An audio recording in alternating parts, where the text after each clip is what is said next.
All right, let me get this off the screen. A big up to everybody tonight watching the stream. Um, Sorry for the screenshot blocked my wonderful face, but yeah, we have a lot of exciting things to talk about tonight. We will talk about the impressive second half where we went up 4-0.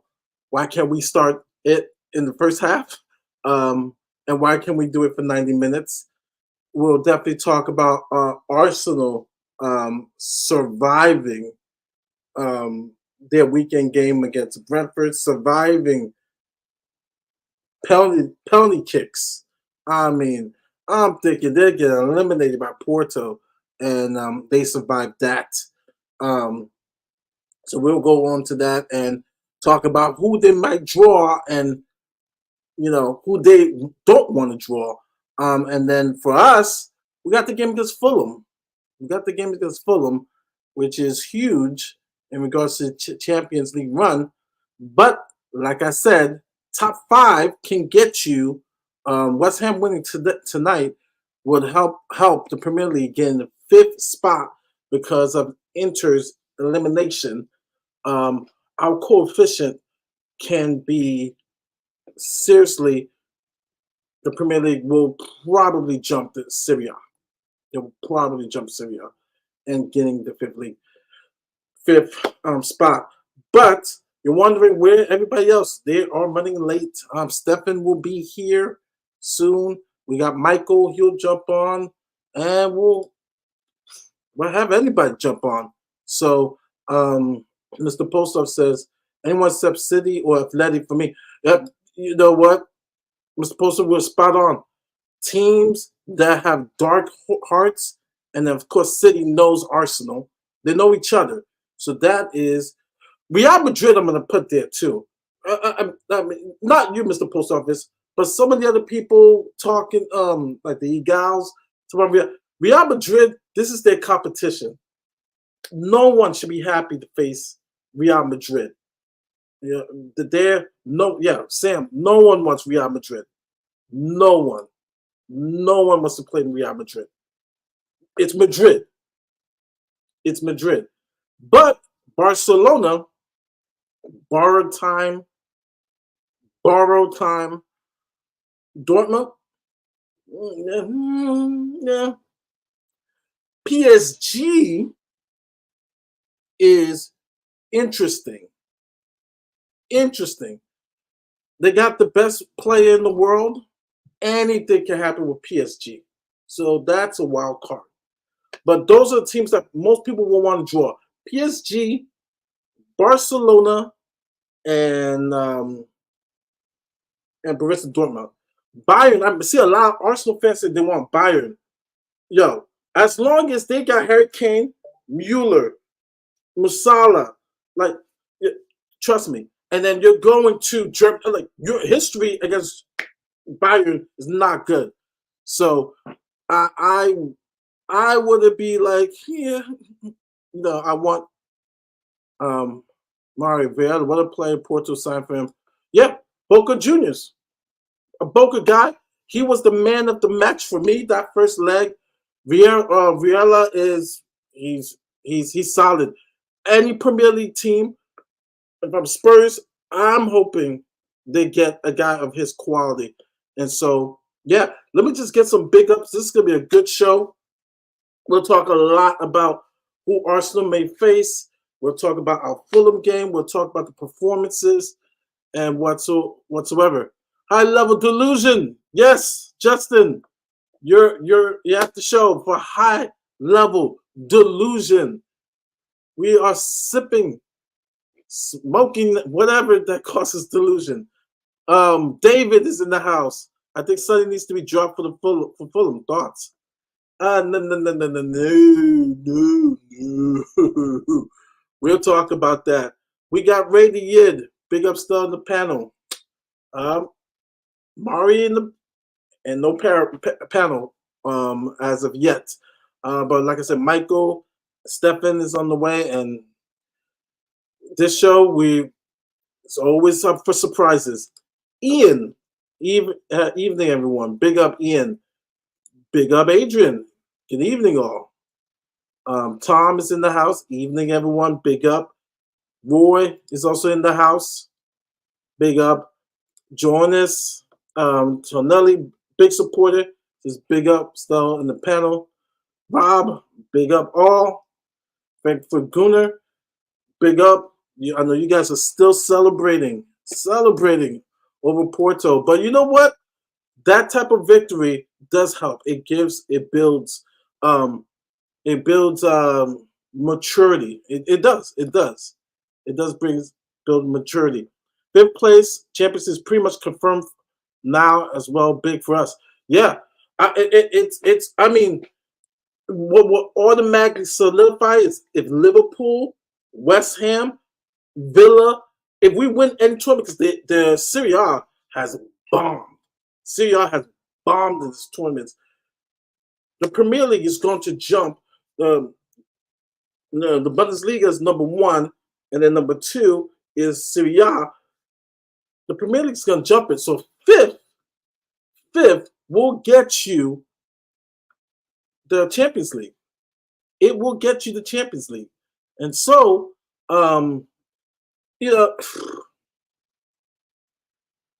there's no trophy for getting full for fifth Champions League. There's just no trophy for it. You go into the competition, the prestige of trying to win that competition, new format. But with that new format, in regards to us Spurs, we are going to have to build a team that can handle the domestic competition, the Premier League, the Champions League. So it's gonna take a lot. Big up Michael. I'm just giving big up those who are in. Once again, big up Mr. Post Office. He's in the house. Rich is also in the house. There are about 7 teams in the last 8 which Arsenal wouldn't want to face. There's some teams that I think they have a chance, but there's some teams that that I think, and Mr. Post named 2 of them. I say Real Madrid, City, and Atletico. Atletico is a pain in the ass for any team. I didn't even know this. Yeah. Michael, you know, under Diego Simeone, at home at the Metropolitano, they have not lost a knockout game. They have not lost a knockout game. And Didn't know about that. I'm like, that is a ridiculous stat. Like, literally, at the Metropolitano, I was watching Mo's stream. Like, they don't lose. They do not lose at the Metropolitano. And so that means the pressure winning at home because Atletico and I've seen it. I've seen when they eliminate teams that were ranked higher than them, favored. Like Atletico is a pain in the ass. And then people say, well, Real Madrid beat them in the fight. What extra time? They needed a Sergio Ramos late goal. Like literally, they lost in penalty kicks Atletico to Real Madrid. I mean, people don't give credit to what Diego Simeone has done with Atletico, and Atletico is a pain. First of all, they have the Griezmann leads, well, he's tied for most goals in the Champions League. Koke, so badass. Riquelme, I mean, Atletico is the team no one wants to play because they are a pain in the ass and they can beat you. So like, whether you like Atletico's style of play or not, the fact is that they have some absolute ballers in that team. And listen, yeah, they low block it from time to time. Yeah, they play stinky football. They are absolute like dickheads on the field from time to time, right? The guys like Savage and others, right? Whether you like it or not, they are a quality team, right? Not without a reason they broke the like two-way deadlock of Barcelona and Real Madrid in La Liga, right? That's because they are a really, really good team, right? And also because so sorry for being late, by the way, but I had to grab something to eat, right? But I was listening to what you said earlier, and I think it was Mr. Post Office saying about like which teams he would prefer or would like to avoid, right? The fact of the matter is, at least for me, that it's last 8 of Champions League, right? And especially this season, I know that some of the teams aren't performing up to the standard that they've set previously, but still it's the last 8, right? You can have a better or a worse draw, but still the draw will be hard, right? It will be hard. Even if Arsenal get, for example, Arsenal, right? Even if they get Borussia Dortmund, don't think that Borussia will just, bend over and let you have their way with it, right? Borussia Dortmund has quality in them, right? Not in the league. In the league they are mid, right? But in Europe, they are not a bad team. I would like to remind everyone that they topped that group of PSG, Milan, and Newcastle, right? They were top of that group. So it's not like they are a bad team. Because like when you look at it on paper, I think Borussia is the weakest out of the teams that qualified, right? If my mind serves me correctly. But still, it's not like they are a weak team. I still think they deserve respect, and you need to respect them, because if you don't, oh boy, it can be long. It's the last 8 of Champions League, literally best 8 teams that Europe can offer, right? So yeah, that's the way I look at it. Yeah, and like I said, Stefan's on his way. We will great questions, guys. I've started them, so we will ask Stefan what he thinks Arsenal, who they would like to play in regards to the Champions League, and talk about the Porto game. Saka's performance. People call him world class. I didn't even think it was a world class performance. They're gonna need to do better, but then again, Porto are the dark horse. I Frankfurt good. I have to say, Kiawar. I always say his name wrong. He played well against Porto. He stepped it up. He was a surprise to me. I like literally a surprise to me. Now, depending who he plays, it's going to be a bigger challenge for him. If they play Real Madrid, Vinicius, Rodrigo, those guys, it's a big difference than Kirk. What's the guy's name for Porto? Playing, Conceição? No, Conceição is the player. Oh bloody hell! They mentioned it like 5 times yesterday. Yeah, Yeah, he's I supposed don't to know. be. My mind is just gone. I can't remember the manager's name. I even know what he looks like, but I just can't like remember. By the way, for all my English speaking friends, if you want to pronounce Kiwior's name, basically W in Polish is pronounced like your V, and I is pronounced like your E, basically. So it's Kiwior. It's it's trust me, it's one of the easier Polish surnames. So I don't want to be like a grammar dickhead, right? It's just so that you it's just for you guys, right? It's Kiwior. The Yeah, W is pronounced like V, right? And E's are pronounced like E's, basically, right? I don't know, maybe like something like this. So if you could highlight my comment, Mari, I know it looks ridiculous, but maybe it will help with the pronunciation, right? I think that's how I would like write it in English if I want to pronounce it right. Jesus, my cat is getting absolutely ridiculous. What the hell is he doing? before we start with the first topic of the day, which is Spurs beat Villa, Fulham next. Like I said, we're waiting for Stefan. He's close to Yeah. coming up. Big up Zafer. Zafer, you're celebrating. You guys are in the quarterfinals. The excitement of being in the quarterfinals. Uh, man, you're gonna have to change that title, man. Arteta got you guys in the quarterfinal. Big up to get the fraud Arteta out of my club.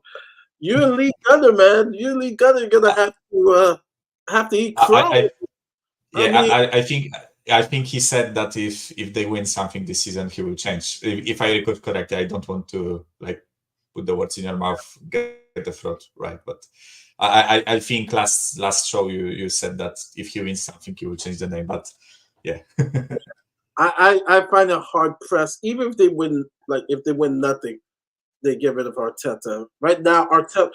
You heard the rumor, Manchester United. Like first it was Barcelona. Manchester United may want to sniff around. And first of all, I don't see. He would have to be crazy to leave Arsenal to go in United. Now I know United, sorry Arsenal fans, is a bigger global club, but yeah, I know Radcliffe is there. They are a work in progress, whereas Kroenke has Arsenal in place. As much as yeah. I hate to say it, Arsenal is in a good place to stay. So there is no reason for Arteta to leave unless Real Madrid is calling Barcelona because it's Barcelona though they have trouble. So I mean Yeah. So like we will see. I think He ready to sign. I echo your thoughts completely. Arteta would have to be crazy to go to Man United because Man United for me is where Arsenal were 4 or 5 years ago. So basically, their squad is completely shit and it's a complete clear out. And also, like the style of play is not there, the mentality is gone. And I think if Arteta went there, or in fact anybody that goes there, has to be prepared to like suffer for the next 2 years. And also, I think Man United fans have to be aware that they will have to suffer unless they spend like ridiculous money, which I think they can because of the FFP issues. But the FFP also is about to get changed. So there are a lot of moving parts. The fact is that I think their squad lacks quality, seriously lacks quality. There is some hidden, like not hidden talent. There is talent there, right? As I think that Varane still is a absolutely amazing center back, but he needs to have players that will help him excel, right? And I think, like, I don't know, I think that maybe something will come of Højlund because like he started looking quite good before he got injured, right? Quite good, not nothing crazy, but maybe you can mold him into a good striker, right? So I think there are a couple other players, but I kid you not, if Arteta went there, he would have to do another job like he did at Arsenal. Why would he leave? If Arsenal won't fire him, then he has everything in place at Arsenal to win this season or next season, right? If he doesn't do it this season, I would definitely not get rid of him if I were Arsenal and give him another chance. Of course, there would be like a huge part of Arsenal fans that will want him gone because he hasn't won anything for 4 years. And I get the point. I get the point, right? I get why some fans like treat Arsenal as a club that has to win, like they constantly, right, has to win. I get why they can be frustrated, but still, maybe that's my like mentality of a Spurs fan, let's say it, right? But I would be willing to give it time for Arteta to win something, right? Because I think this season is showing that they can actually compete, right? At least that's my view. Yeah. Big up, Stefan. What's up, guys? Sorry, I'm a bit late. Spurs No. beat Villa. No worries, Fulham no worries. next. Hey, Mari, you should add Fulham after Fulham next. Arsenal next. You guys are gonna finish. Judging by some of the podcasts I listen to, you guys are finishing ahead of us now, man. It's just Yeah, I heard Nah, that. nah. And that's that's crazy talk. Stefan, listen. Only if you collapse. I don't know if you are going away to a Champions League tie, not gonna- I don't know. look. There is like Yeah. a You plane guys- catastrophe or something. Maybe. No, it just shocks me. Like I watched, I think it was We Are Tottenham TV, their podcast, and Sim was like just like kind of, oh, we've got Newcastle and West Ham away, as if it's like some fuck. It's just like, oh, it's a walk in the park going to Newcastle away, Yeah. or West Ham away, or West Ham who always play really well against Spurs. We're always really up for it, especially at home. So it's definitely not a walk in the park. Who just beat Freiburg 5-0. So they'll start picking up form also. So it's like, for me, it's, I would worry about Villa. Villa are still ahead of you. Villa. The good news we mentioned that it looks like the 5th spot will be a Champions spot to Premier League. The Serie A has no teams left in all the competitions, and so the Premier League can't even bottle this. I mean, any one of our teams that are left, they have to just get to semifinals, and not like. I honestly think my early predictions, if I remember, I said Arsenal would get to the semifinals of the Champions League. I think, depending on, that's the question tonight. We're gonna get to that. Who would they have to play? Mr. Post Office, big up, and Zafer has put their opinions. I have a couple teams that I think Arsenal do not want to see, and which teams that they do want to see. And for me, it's only one, Mari. It's only one team that I don't want us to see. And I'm telling you right now. I'm telling you, Atletico Madrid is the only team I don't want. We have a bigger chance against every. The dark horse of if we play Bayern Munich or Real Madrid, they're not gonna play Porto. Real Madrid is Real Madrid, man. I agree. I'm not saying I hate Real Madrid, but I respect. I want to talk about that. We'll talk about it later. We'll talk about that. So we'll start with Spurs because you came late. So we'll start with. Sorry, guys. Notice. They beat Villa, and we got Fulham next. Now, the game was, as usual, a game of two halves, as usual. So, like Stefan says, that Happy Clapper will forget the first half and think it was like okay, and focus on the second half. Whereas we try to be a balanced channel, we are a balanced channel. We look at the whole performance, and so the first half of the Spurs game, it was just basically like both teams, feeling each other out. It was scrappy, right? But at best I say scrappy. But then the second half, Villa did some changes a bit, and Spurs is one team. One, and the reason why I say this, we talked about this last week. Spurs will, and I should get paid because ESPN FC, Bleacher Report, Sky. Spurs will have a major say in who wins the Premier League. No shit, I said that. They're a team that is dangerous because when we are in flurries, we score goals in flurries. That's what everybody gets excited about. But if we don't have that flurry of goals, right, realistically, it is struggle to finish your dinner. And so how we hold on. How we saw the game was that sequence, we blitzed them like in the NFL they call it a blitz. We blitzed them and we go 1-0, 2-0, 3-0, 4-0, bam. So it made it seem like the whole game was pure domination, whereas in the first half, Villa Villa had more shots, but they didn't have shots on target. Same with Spurs. Both teams, they have shots on target. And then there was a key sequence, right? Because people will take one mistake by Romero and think, okay, he did that the whole game. The guy made two important interceptions. He does it every game, Mari. He does that mistake every game. That's a lot of plays.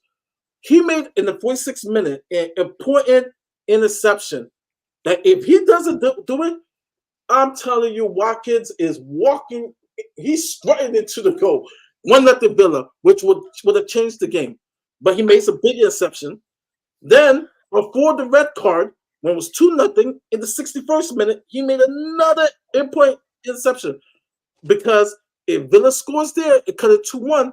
We know Villa at home can score in a flurry like us. But he made another big interception.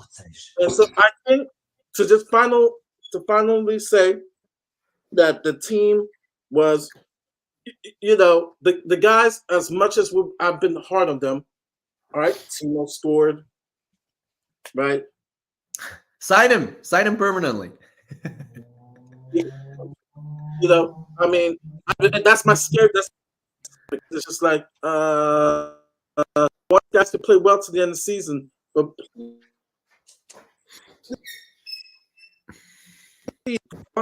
please, I'm begging.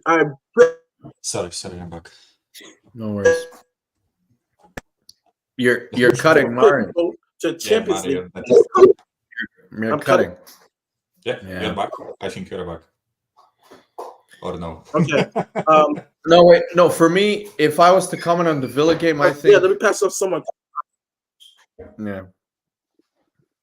Go on. Yeah. Whilst Mari go, if I was to comment on the Villa game, I would say it was just one of those games where everything that could possibly go right for Spurs kind of went right, which was, I would say, the biggest, because if you look at just the pure stats of the game, I thought Spurs actually, for the first time, even against Newcastle and Burnley, where you won, you still didn't have control. You still conceded. Like I remember the Newcastle game, it was 1-0, and I think Isaac missed a one-on-one. I think it was at the Spurs stadium.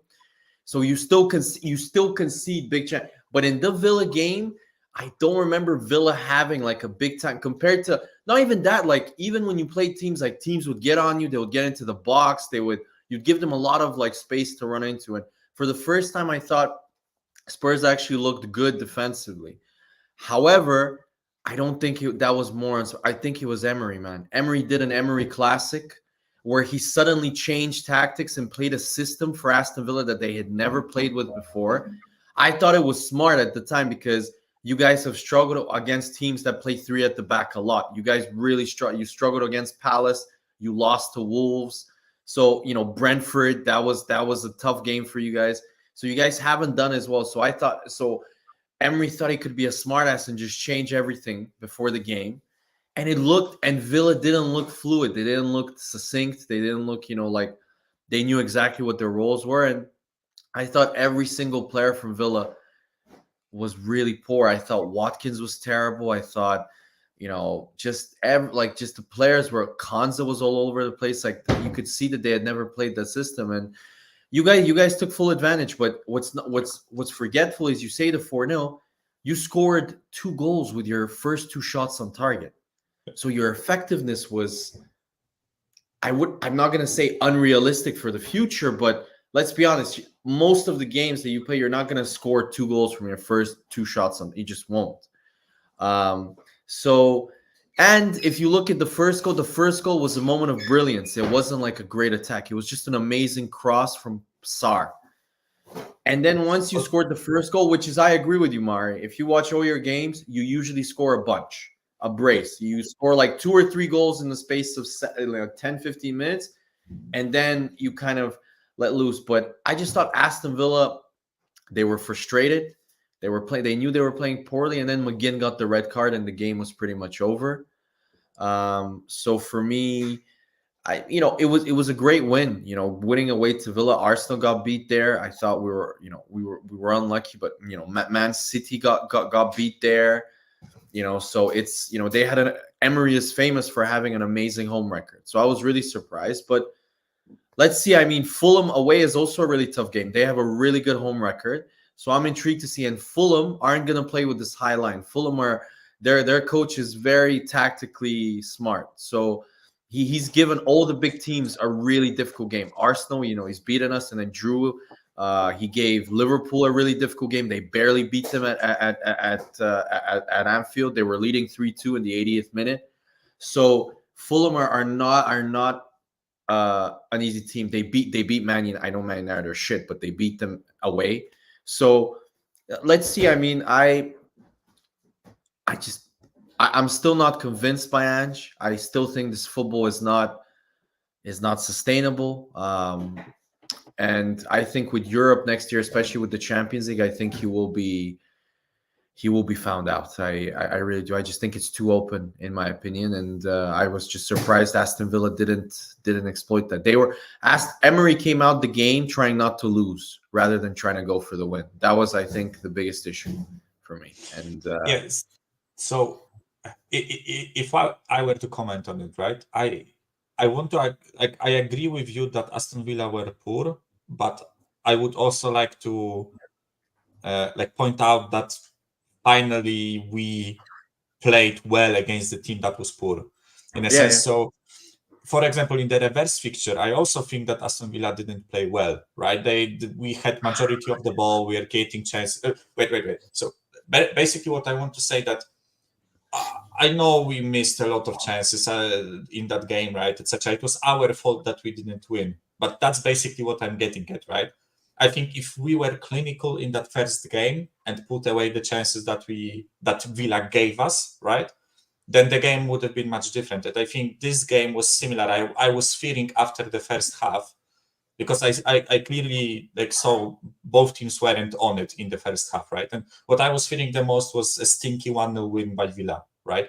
Because we weren't looking like we create anything. We weren't looking like we could shoot at the goal, right?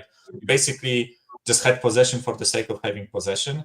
And I think what changed in the second half was the fact that, as you said, we actually made something out of the chances or mistakes that Villa gave us, right? We punished them not being good, right? And I think that's also important. You were also good, Michael. Like the cross from Pape Sarr was great. The pressing for the even though Konza made a mistake, you pressed him really well. You created a trap, so that was good play. But for me, where I think Spurs fans are over is that you're not going to score 2 goals from your first 2 shots on target. Like that is very rare. Like it's not. Yeah. Yeah. I also had I have to point out that the chances that the both goals came from, the first 2 goals were one was pretty much I don't want to call it a tap-in, but basically the cross was amazing and Maddison got at the end of it and he couldn't miss it, right? So that's if we create those type of chances, and again similarly with Johnson, I think if he didn't score that, he would have deservedly gotten cooked, right, for it, because I don't know. Martinez was there. It was a nice finish, right? Nice finish. It was a good finish. To bend backwards and send it over Martinez, but not over the goal. It was a nice finish, right? But I think you have to look at the quality of chances. But basically, my point is, I know that Villa were poor, but I also think we were good, right? We were, in my opinion, I would even say really good, because as you said, it was one of the first games where I looked at the game as a whole, and I thought we weren't basically in that boxing match or that basketball or handball match when you basically run from one side to the other side. It's everything is chaos, and basically every team is conceding the chances, and somehow we end up winning, right? I think this was one of the first games in a long time where especially because of the red card later, but even before the red card, I think we kind of had this game, like we had our hands on the game, right? And it was basically if Villa were to come back, it was because we let go of that control, and we didn't, and then Magin got set off, etc. Right? And by the way, look, so Magin, Michael, that's what you get for chatting shit, Magin. No, That's Michael, I don't get why people are giving me shit in the chat. I gave Spurs credit. I said you look defensively really good for the first time, and I don't know what Stell is chatting here. That yes, I would say you guys nullified the pressing but this is the first performance this year where you actually nullified a team for the first time. Arsenal have nullified pretty much every single team that they have played against. Almost every single team. Arsenal concede the least amount. So if you're comparing Arteta's Arsenal in terms of the way they play and saying, oh, why do you always say Arteta enough? Because the stats prove it, Stel. I can name you so many previous games where you did not nullify those teams. Yes, you would score goals and beat them, but it was an open game, like Michael said. It was kind of like a basketball chaotic game where one team would go forward, they would create a chance. Then you guys would create a chance or score. Then the other team would come. Like this was the first time where I saw Spurs actually completely controlling Villa and Villa struggling to play out from the back.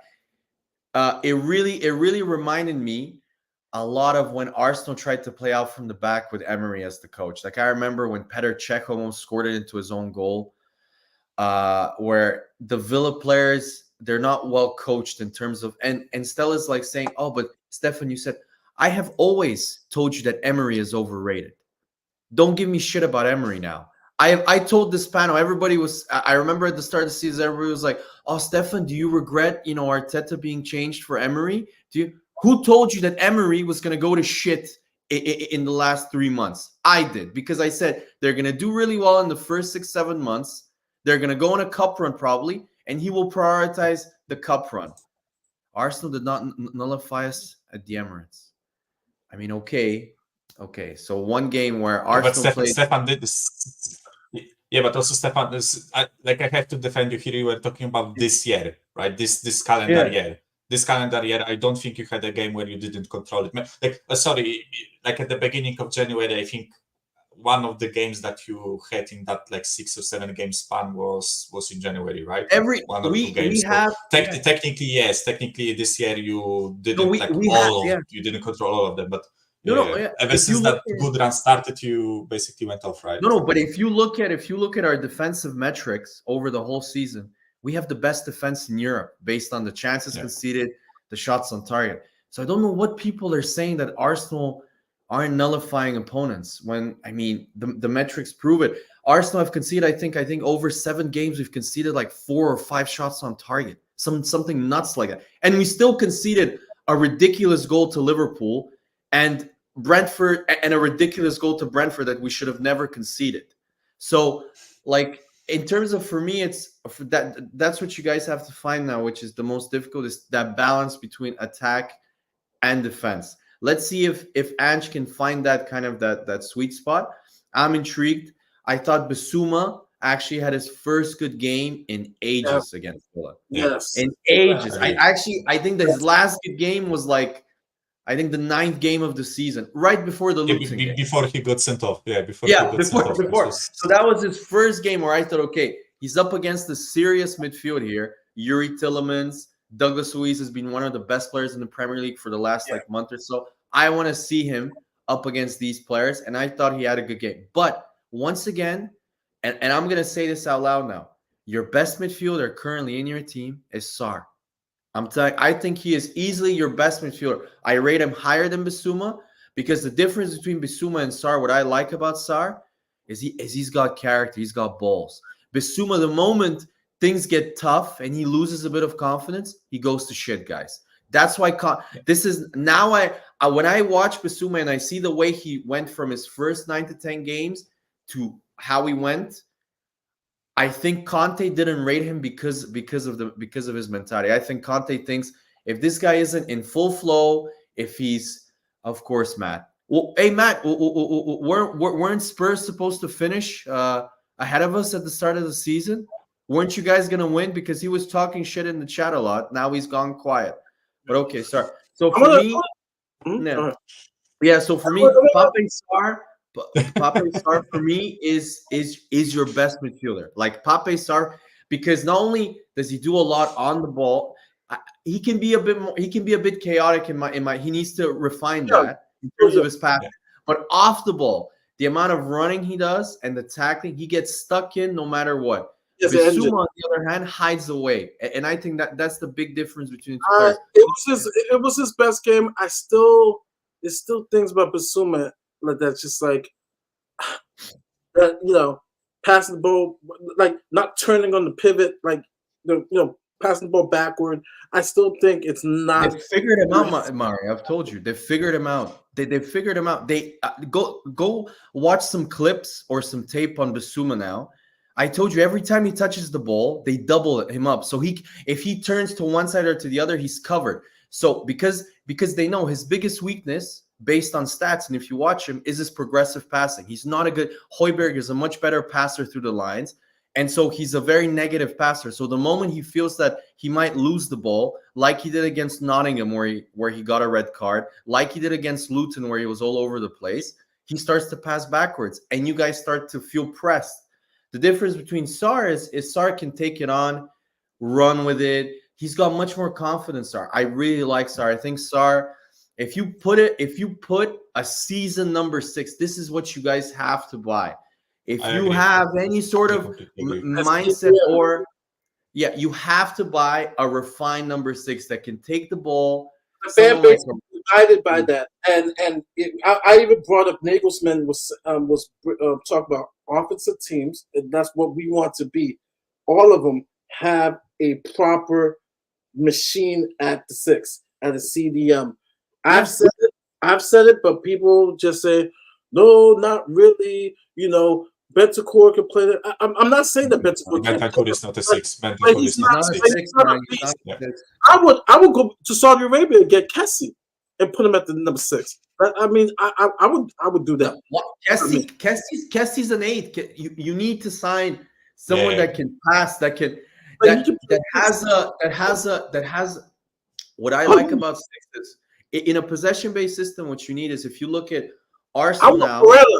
I want Barella of Porto, former Boca Juniors. He's not refined enough on the ball. If you want a counter-attacking team, you sign Joao Paulinho or you sign Varela, because they'll win the ball high up and then they'll immediately pass it. That's what I just said. Varela. No, but you're not a counter. You want to play possession. You want to. Not a counter-attacking team, right? Yeah, you're not a count. You want to play. You want to have 60-70%. What you need is someone told to play that way. At Boca, he could hold possession. Varela. In my opinion, you need someone that's calm and that doesn't lose the ball. Someone that when he gets the ball, he's like a metronome. He's like a disco ball. He knows exactly where every single player is. Like, for example, someone like and not only that, when you watch him play, he oozes calm. Partey, when he's on form, Partey is amazing at that. Rodri, that can pass through the lines and play with someone with the energy of Sarr. Compliment him, because what Sarr lacks on the ball, that composure that I'm telling you, I really think that the problem is that there's not a big market for 6s, guys. That's the issue. There's very there few, is not a lot of them. A lot of them are really old too. Like those 2 straight weeks, people are agree with you, Stefan. I'm telling you, I had a really good vacation. My girlfriend says I'm much more relaxed now, so I think it's the vacation, guy. No, but if I can give my 3 cents on Bissouma, right? I want to compare him to one player, and not in the role that they play, but the character, and not to the same extent as that guy, right? But I think he's a bit like Bruno Fernandes. I think he's a luxury player. Basically, if he's in the mood, if he like everything is so flowing around him, you know, he has time and space and has the ability to make mistakes. But you know, Bruno Fernandes, his range of passing is actually really good. He can progress with the ball. Yeah, it's amazing, right? But as soon as anything goes wrong for Bruno Fernandes, he starts sulking, diving, being a bitch, being a dickhead. Exactly, right? Throwing his hands, being basically like a diva, right? And I'm talking about Bissouma not to the same extent, right? I want to point this out because Bruno Fernandes, I absolutely fucking hate his guts, right? He's the reason why I couldn't be like a professional footballer, because if I was on the pitch with him, I would punch him in the face. I kid you not. Like a first chance I get, I would punch Bruno Fernandes in the face if I was playing against him, right? But Bissouma, not to the same extent, but I feel like if he stops believing in himself and he like finds himself in a like tough spot, basically he then like starts sulking and starts like basically hiding, as you said, right? But if he's on the flow and he is like, you know, feeling confident and relaxed, etc., he can do some mad stuff, right? And but that's the problem for me with Bissouma, because that's the word that we are always looking for. He's unreliable. You can't rely on him always to give you this type of performance, because like if he's not on it, he won't be on it, and then you suddenly have a hole there, right? So that's my problem with Bissouma, and I would say like Sarr is not the best midfielder in terms of like skill or in terms of like, you know, the ceiling of Sarr is not as big as like Bissouma, in my opinion, but the floor of Sarr is way higher than Bissouma.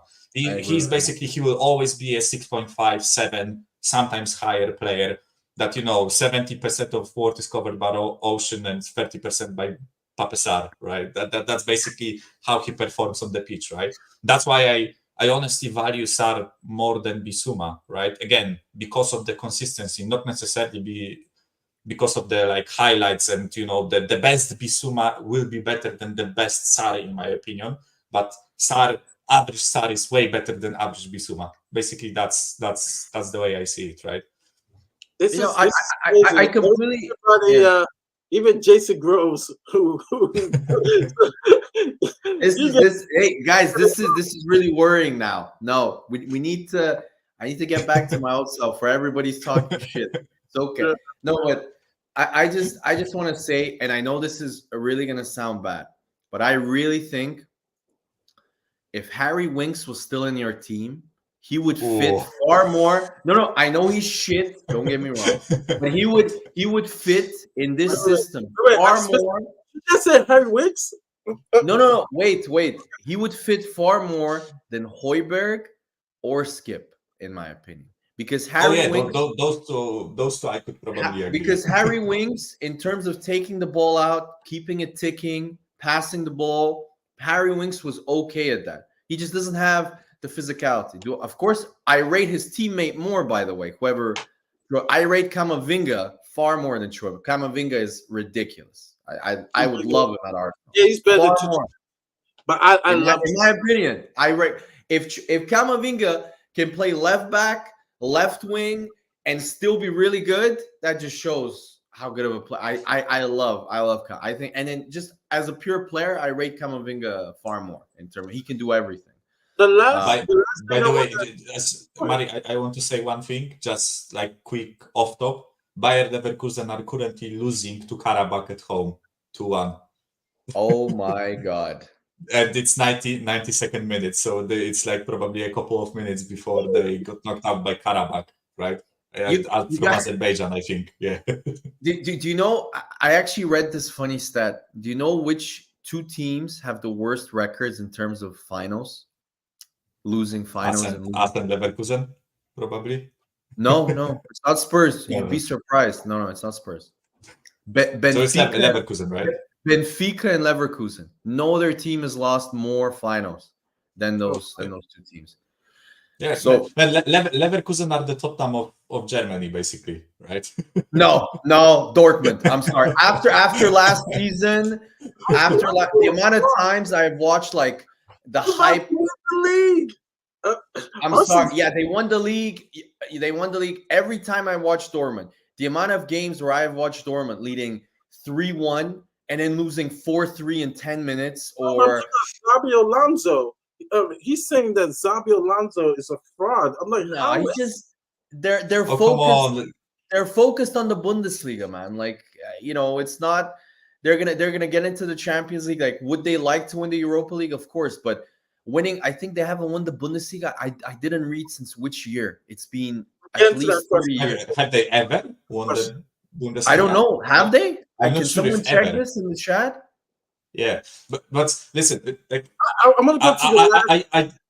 I don't know if you can call like Alonso a fraud if Okay. he won like How is that 34 wrong? games in a row. Yeah. 34 games without a loss, right? I don't know if one loss to Karabakh makes you a 2-2, fraud, right? I do Yeah. one thing 2-2? from the Villa game. Yeah. I Oh want shit, they scored. Lol. 2-2. Yeah. Jesus, Let me- I feel bad for Karabakh. I kid you not. Karabakh. Sorry. I know it's an off top, right? one last thing from the game. I do Mm. want to say, Yeah. it is. I don't want to put a sour note to the game, but it is something Sour interesting. note? Um, What was the well, sour note? Well, the thing is that is a little bit concerning. It's just that I'm looking at Tapsoba be a beast, healthy beast. Van de Ven is hamstring. playing awesome, but because of all that running that he has to do, the sprinting and is he exposing? I'm not a doctor in regards to hamstring. I'm hearing people say because of the way he plays, he is exposing his hamstring.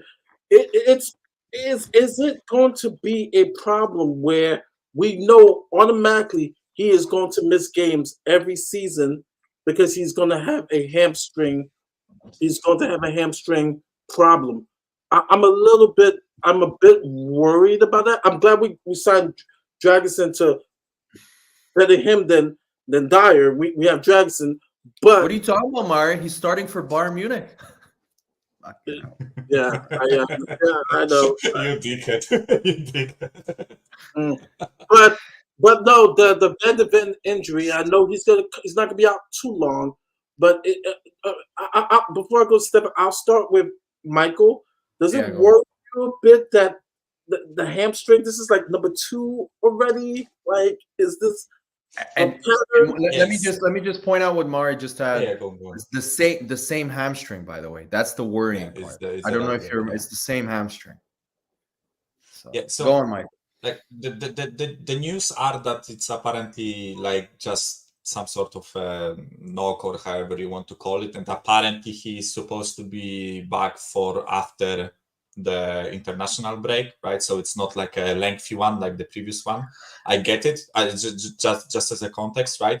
But the sheer fact that it's his second like hamstring injury in a season is worrying, right? Because as you said, the profile of basically like I think I've watched this one like tactical analysis where they basically called our center back duo as a sweeper stopper. I think it was pairing something called like that, right? So basically you have like a stopper in Romero who is like the tackler, the guy that takes the ball off you and is the one that does less running, and you have the sweeper.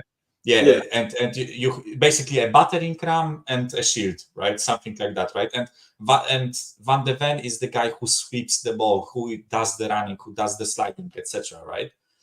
And this role is really like heavily taxing on like physically taxing on the body, right? Because of the amount of like 0 to 100 sprints that you have to do, right?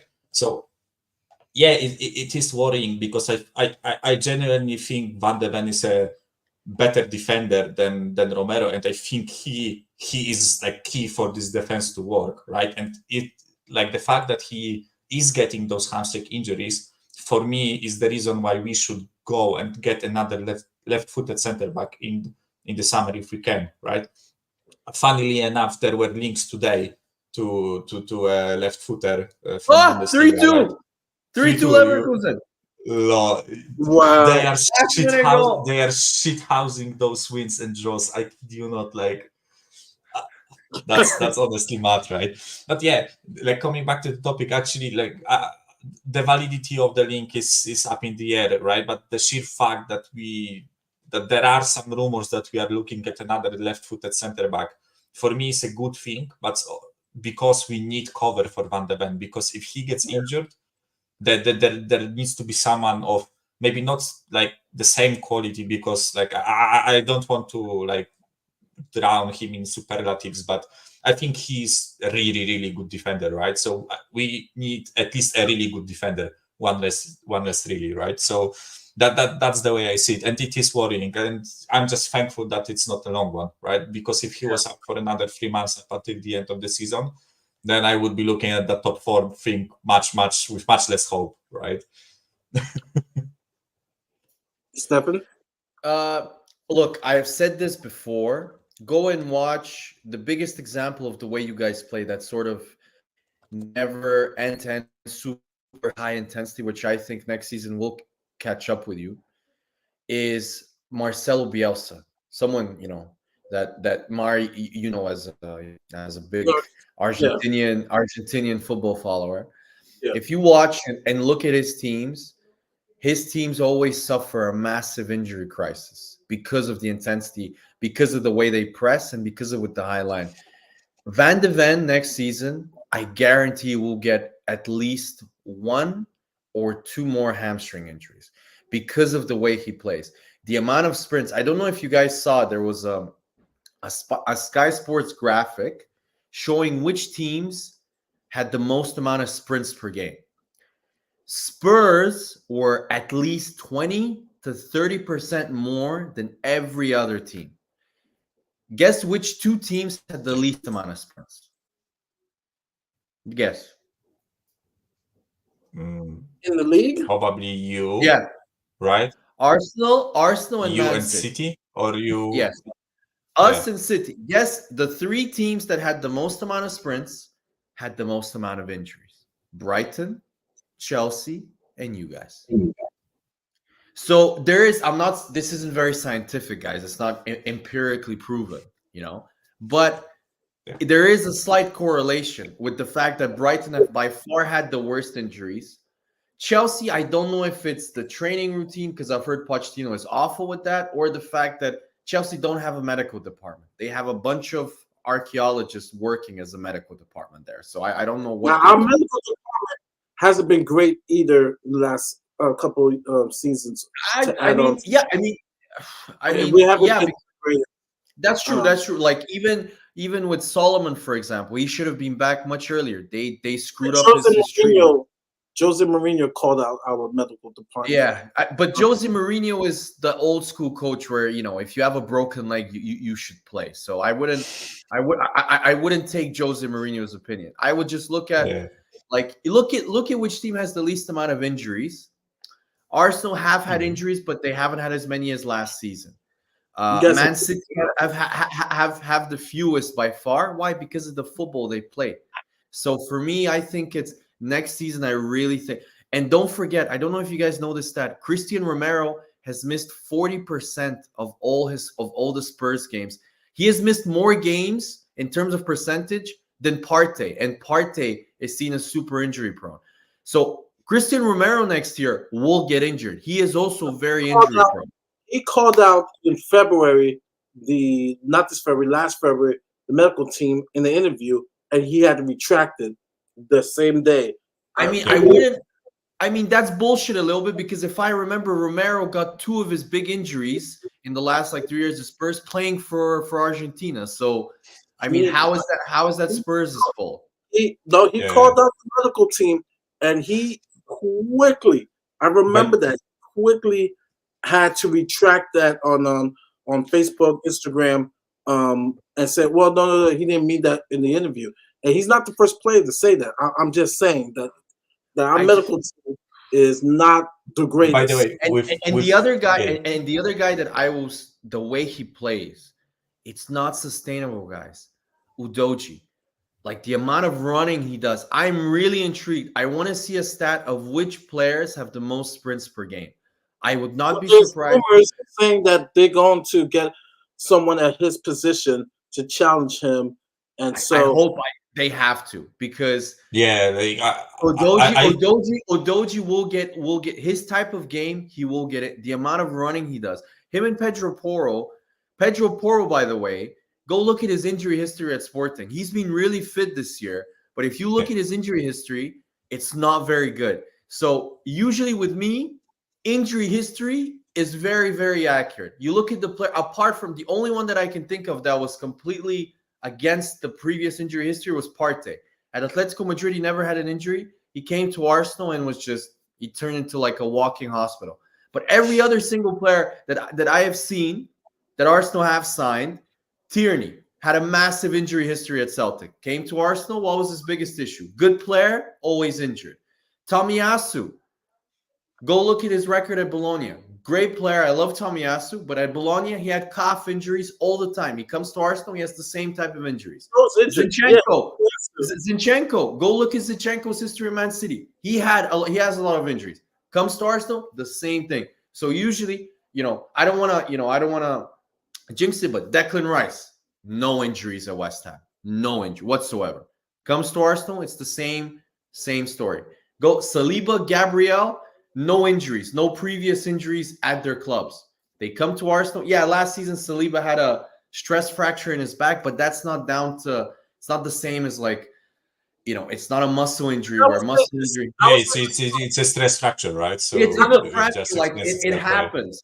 Yeah, out of all three teams, I would say out of all three teams, because I know you like to bring in Partey, but I would say this: you guys, because City has suspensions and injuries, De Bruyne, and Liverpool, gosh, they're playing kids now. I would say that Arsenal has been, and sometimes that needs to happen in all sports. Like your team, like knock on wood, Rice, Odegaard, Saka, Saliba, Gabriel, the really, really important players have not really missed time. They have not.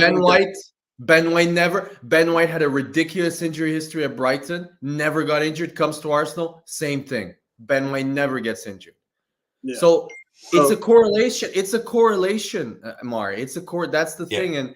And the moment, because I read a really interesting stat, Spurs have played the least amount of games this season since 2005.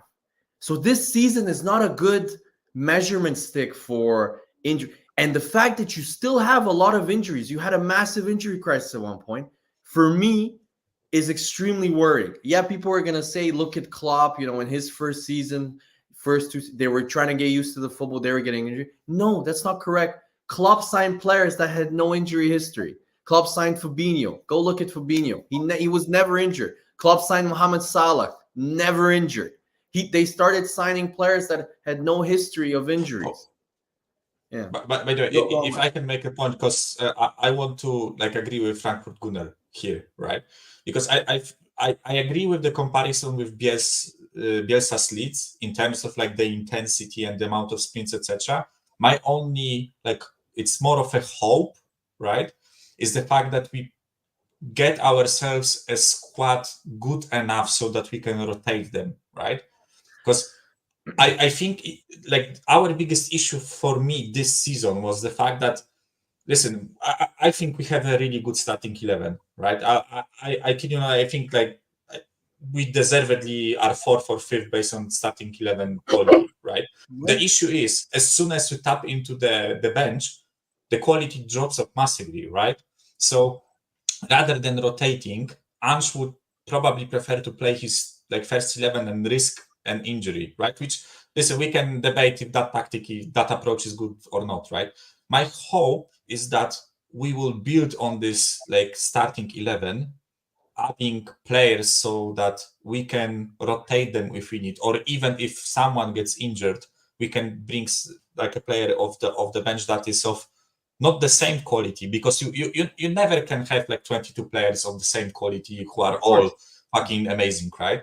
There will always be a drop off between bench and the starters, right? But my hope is that even if like Van de Ven gets injured in next season, right, that we will have someone. Like, I don't like have a name right now as a left-sided center back. I have one. Off the top I of have my mind. one. Yeah, go on. The guy from Everton, like him. I would say he's a very Brantwaite, yeah. The guy from Everton. The guy from I've watched him now a couple of times. He's been linked recently with Arsenal and Spurs from Frankfurt. Looks very good. Pacho, yeah. Look, I've played with it. I've played with him on FIFA. He's really good on FIFA too. So, for example, I really like Piero Hincapié, right? I know he's profile-wise, he's a bit more of a like left back than a left-sided center back, although he plays in a back three.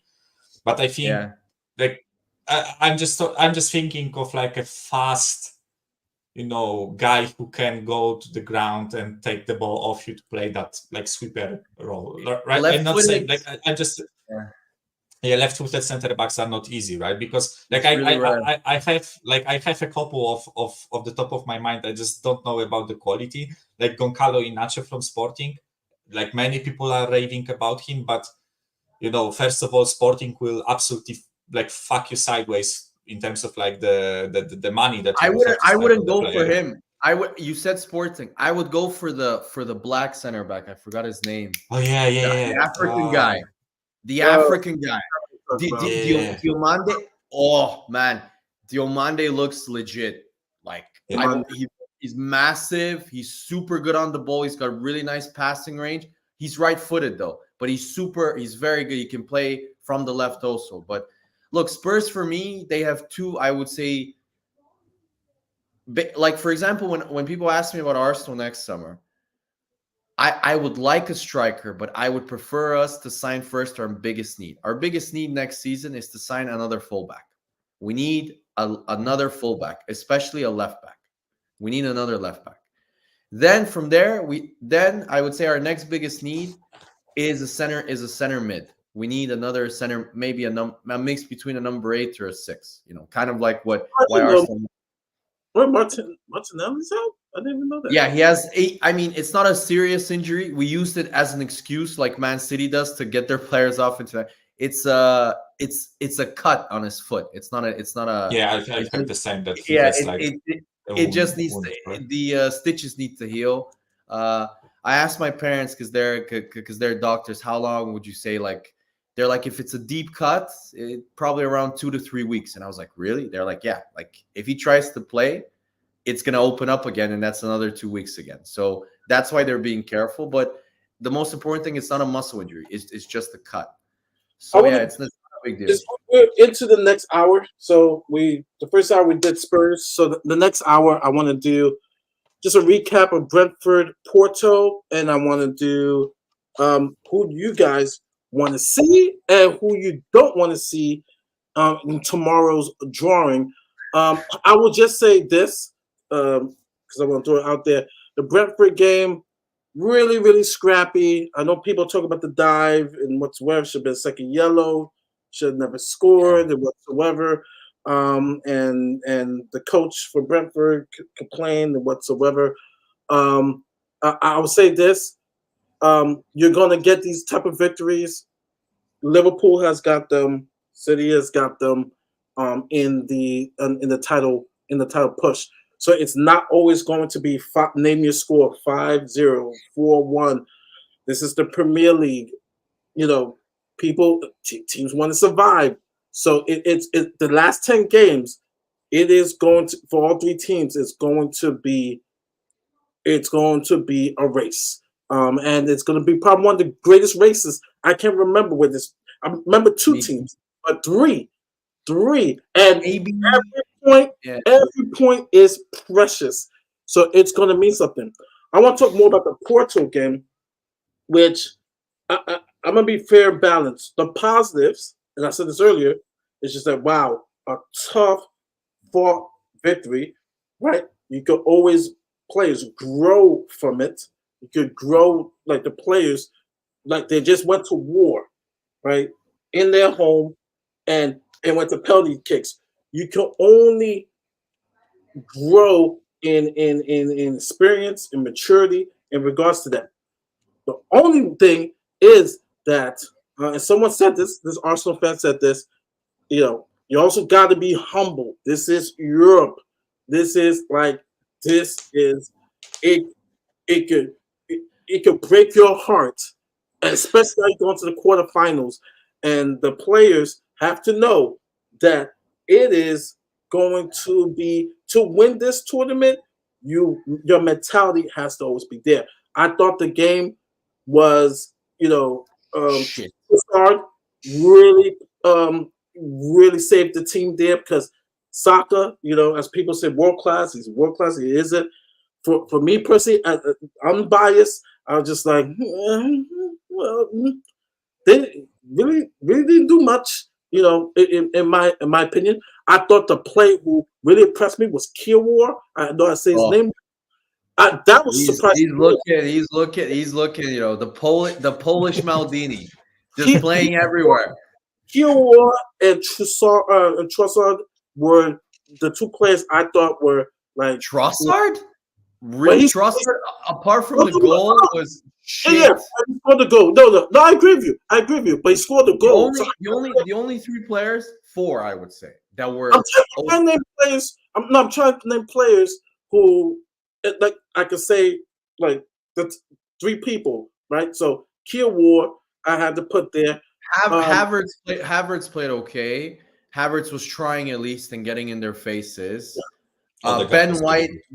Ben White was good, and Kivior. Kivior was actually second half. Kivior was probably apart from Odegaard was our best player by far. He was the only one that I would agree with you, Mari. But the team looked as if they knew that we hadn't qualified in 14 years, and were so hyper motivated and so like I honestly in that game.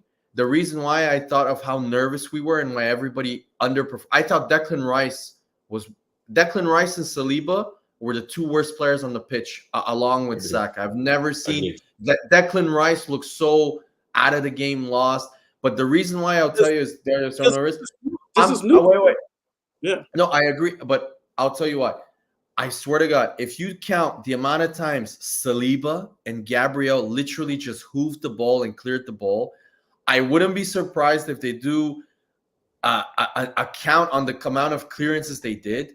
And if they compile all of the clearances against Porto, it's probably more clearances that Saliba has done in one game than he has done in 2 seasons at Arsenal. The amount of times he just hooved the ball, I was shocked at how nervy we were. I was so impressed. Like you see, like Kivior is playing with 2 defenders that have, in terms of they have more playing experience than him. And Kivior looked like the one that was more calm. As the game got more nervy, Kivior got even better. He was up against a super tricky winger, and he totally nullified him in the second half. I was so impressed. And I've read his backstory, Kivior, because he has like a stutter. He was kind of like he didn't play in any big sort of he really played well. But you could see why, because he has the right mentality. You could see because if you read his backstory, like in Poland, he was kind of dismissed because he was skinny and stuff, like because he had a stutter. He didn't play for any of the big like academies in Poland, like a Wisla Krakow or any of the big teams in Poland. And, he used that as like a way. And for me, that's really important. And I can see why we signed him. But forget that. As a footballer, he's such a good football player, man. He's so skillful on the ball. He's got a great pass. I think he's a really nice option for when Gabriel, because Gabriel is more power. He's much more finesse. And the more I watch him, the way he's transitioned to a position that he never plays. Look at Gvardiol. Man City paid 100 million for him. Compare Kivior's transition at left back to Gvardiol. He's been far better than Gvardiol. So for me but I agree with you, Mark. It was the worst game Arsenal have played in, I would say, months. We were awful. We were so nervous.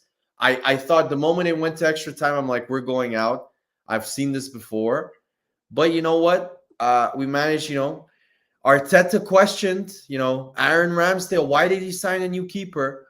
Sorry, I forgot a special mention for David Raya. David Raya was also really, really good. Really good. The way he did forget good. The penalties, Mari. Forget in big moments. They had a corner kick in the last minute of the game, a corner kick. David Raya immediately took control of the situation and caught the ball. These are the little things I see. Just the way he holds onto the ball, knows when to clear it. Knows Can I say this? Can I say this about this player? And I can't stand him because of just what he did at Real Madrid or whatsoever. The other Pepe kid, the Brazilian, I like him, but Pepe, 41-year-old Pepe, legend. my, to put that performance at his age, for 120 minutes too. And and I don't like Pepe, because he's just such an asshole. He's just a dickhead, right? But I gotta give him credit where credit's due. Like, to put in 120 minutes in that performance at his age and whatsoever, and then you have young bucks like Saka and Odegaard, like you have to deal with that. A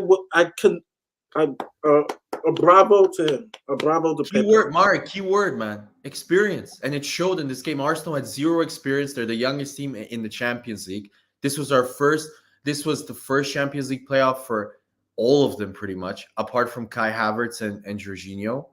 And, it showed. Bukayo Saka looked overly motivated. They looked more scared from going out than actually trying to win the game.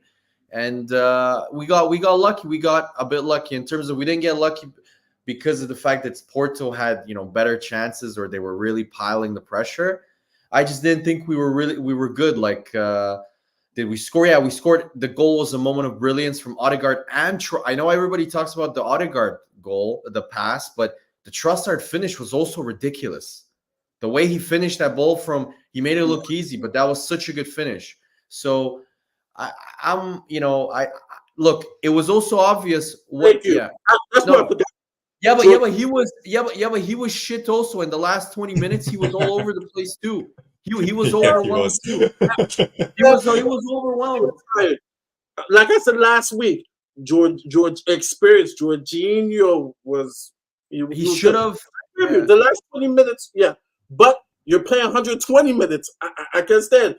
That's on Arteta to sub. He should have put on Partey. I know Partey hasn't, but he could have played for 15, 20 minutes, and Partey would have brought some calm in the midfield. But from another perspective, aren't you guys glad that a team like Porto is out? Like, what the fuck? The diving, the fucking time wasting. A guy tries a bicycle kick and then lies down injured.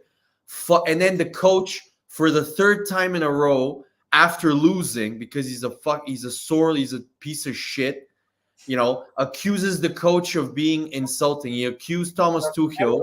He accused Pep Guardiola the same thing. Well, you know what, Sergio? Fuck off back to Portugal. Enjoy us on TV, motherfucker. Bye-bye. Yeah. You mentioned something about family. Any last words? Because like I said, it was big close calls. Although the Brentford game, I wouldn't agree. I would change Brentford to Ramsdale / Porto. That's what, because if Raya plays in the Brentford game, Arsenal win 2-3-0. And everybody says about the Kai Havertz red card, but they forget that before that so-called dive and the red card that should have been given supposedly, Trossard had a clear penalty that was not given for him. I don't know how that wasn't given. Even I read on Spurs, on some Spurs Twitter pages I read there, even Spurs Twitter pages were like, how is that not a penalty? It was a clear penalty. Man City got exactly the same thing with much less contact compared to that one. Do you quickly, the big game was Sunday. Did you guys think it was a penalty when Doku kicked? Yeah. Do you guys think that was a penalty? It was a penalty for me. Yeah. Yeah, it was a penalty. It was a penalty. It was reckless. It was reckless. So like with the Kai Havertz thing, right, and the diving and shit, right. I honestly it's so hard talking about those type of situations, right? Because the refs in England are so fucking inconsistent with those things, right? They are so shit because listen, I'm just giving an example. I don't want to anyone to accuse me of whining, right? but Bissouma got sent off for diving, right? Fair enough. If the ref decided with the letter of the law that it is an offense that deems a yellow card, then fair enough, yellow card sent off, right? But the issue is that they are not consistent with those decisions, right? Because now I, as a Spurs fan, when I see someone diving on a yellow card, right, I expect the referee to give a yellow card, but he doesn't, right? And again, like after the game, there were referees in like English, like Sky and BBC, etc., explaining that they wouldn't give a yellow because this, and that, because there was a bit of contact, but it wasn't like a foul or anything, right? It's so fucking annoying that they are so inconsistent with it. Same thing with Doku and McAllister, the penalty shot, right? For me, it's a penalty because I've seen similar situations given as penalty, right? The leg is too high. Even if he grazes him, because it wasn't like a direct, stats to the chest and, like a Mortal Kombat kick or something, right? But still, it was a kick to the chest, right? So for me, when I see it and I see those type of situations given as a foul, especially when they are on field, not in the penalty box, right? Then I expect this to be given as a foul. Maybe not a red card, but for me it was a foul and it should have been a penalty, right?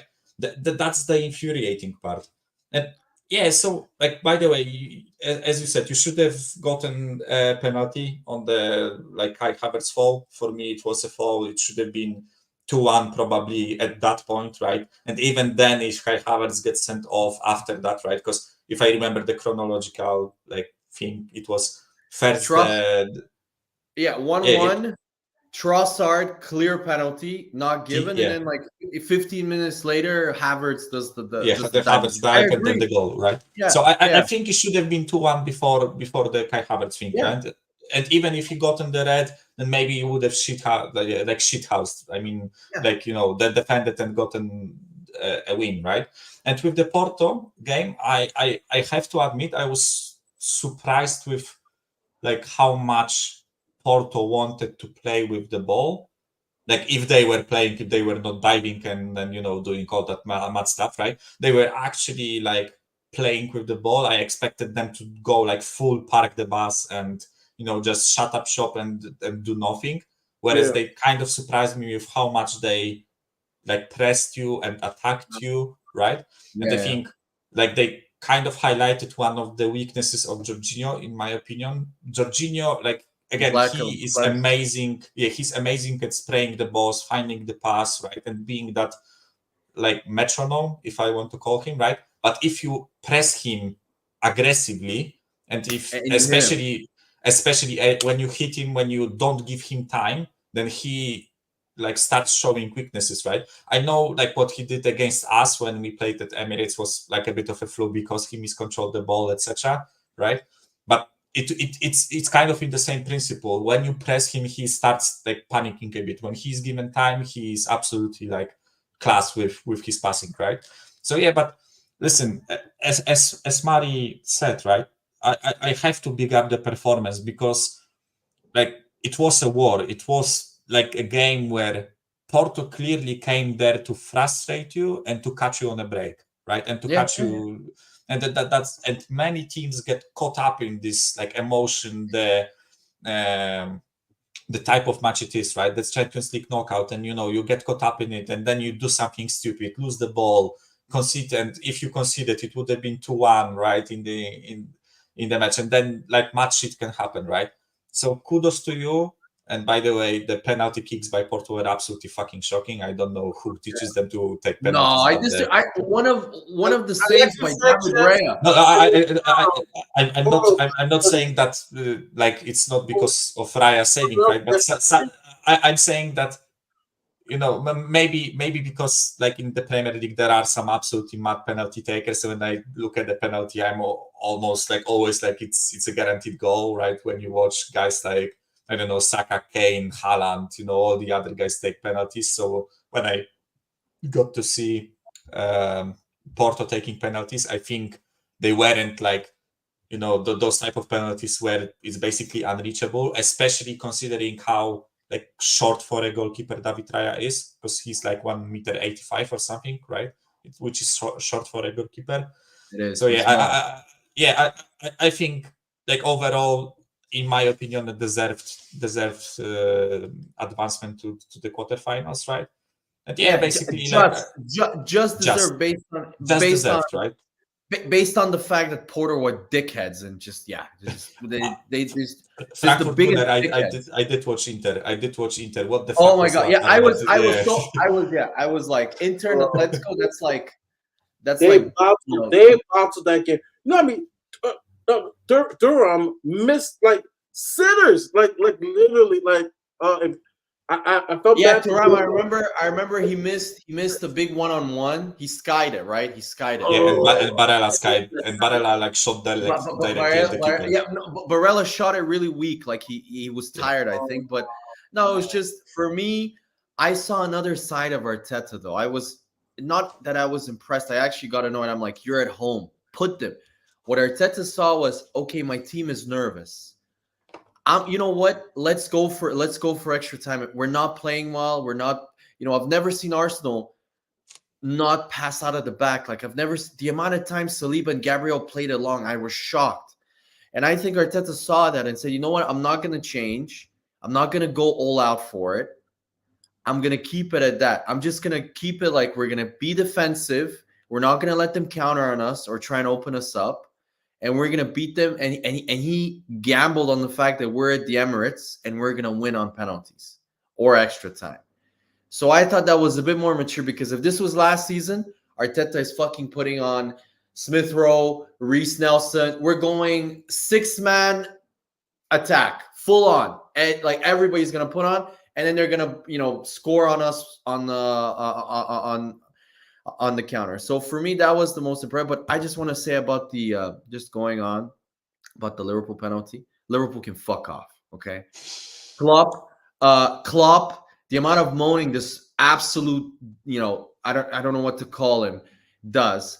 He moans about that, but he doesn't moan when Nottingham had a fucking what was it? The corner kick. There was a breakage of play before their goal, where they gave the ball to Liverpool for some reason. Nobody can understand to this day why they gave the ball to Liverpool, and then they took the ball, booted it forward, and then they scored. Or the amount of referee decision that have been given for them this season has been ridiculous. So I have no sympathy whatsoever. And I think, going on what Michael said, yeah, it was a pen. But I think what saved him was the fact that he got the ball and McAllister was running towards his foot. And it wasn't as high. It wasn't as high as, let's say, a big kick, because McAllister is also quite short.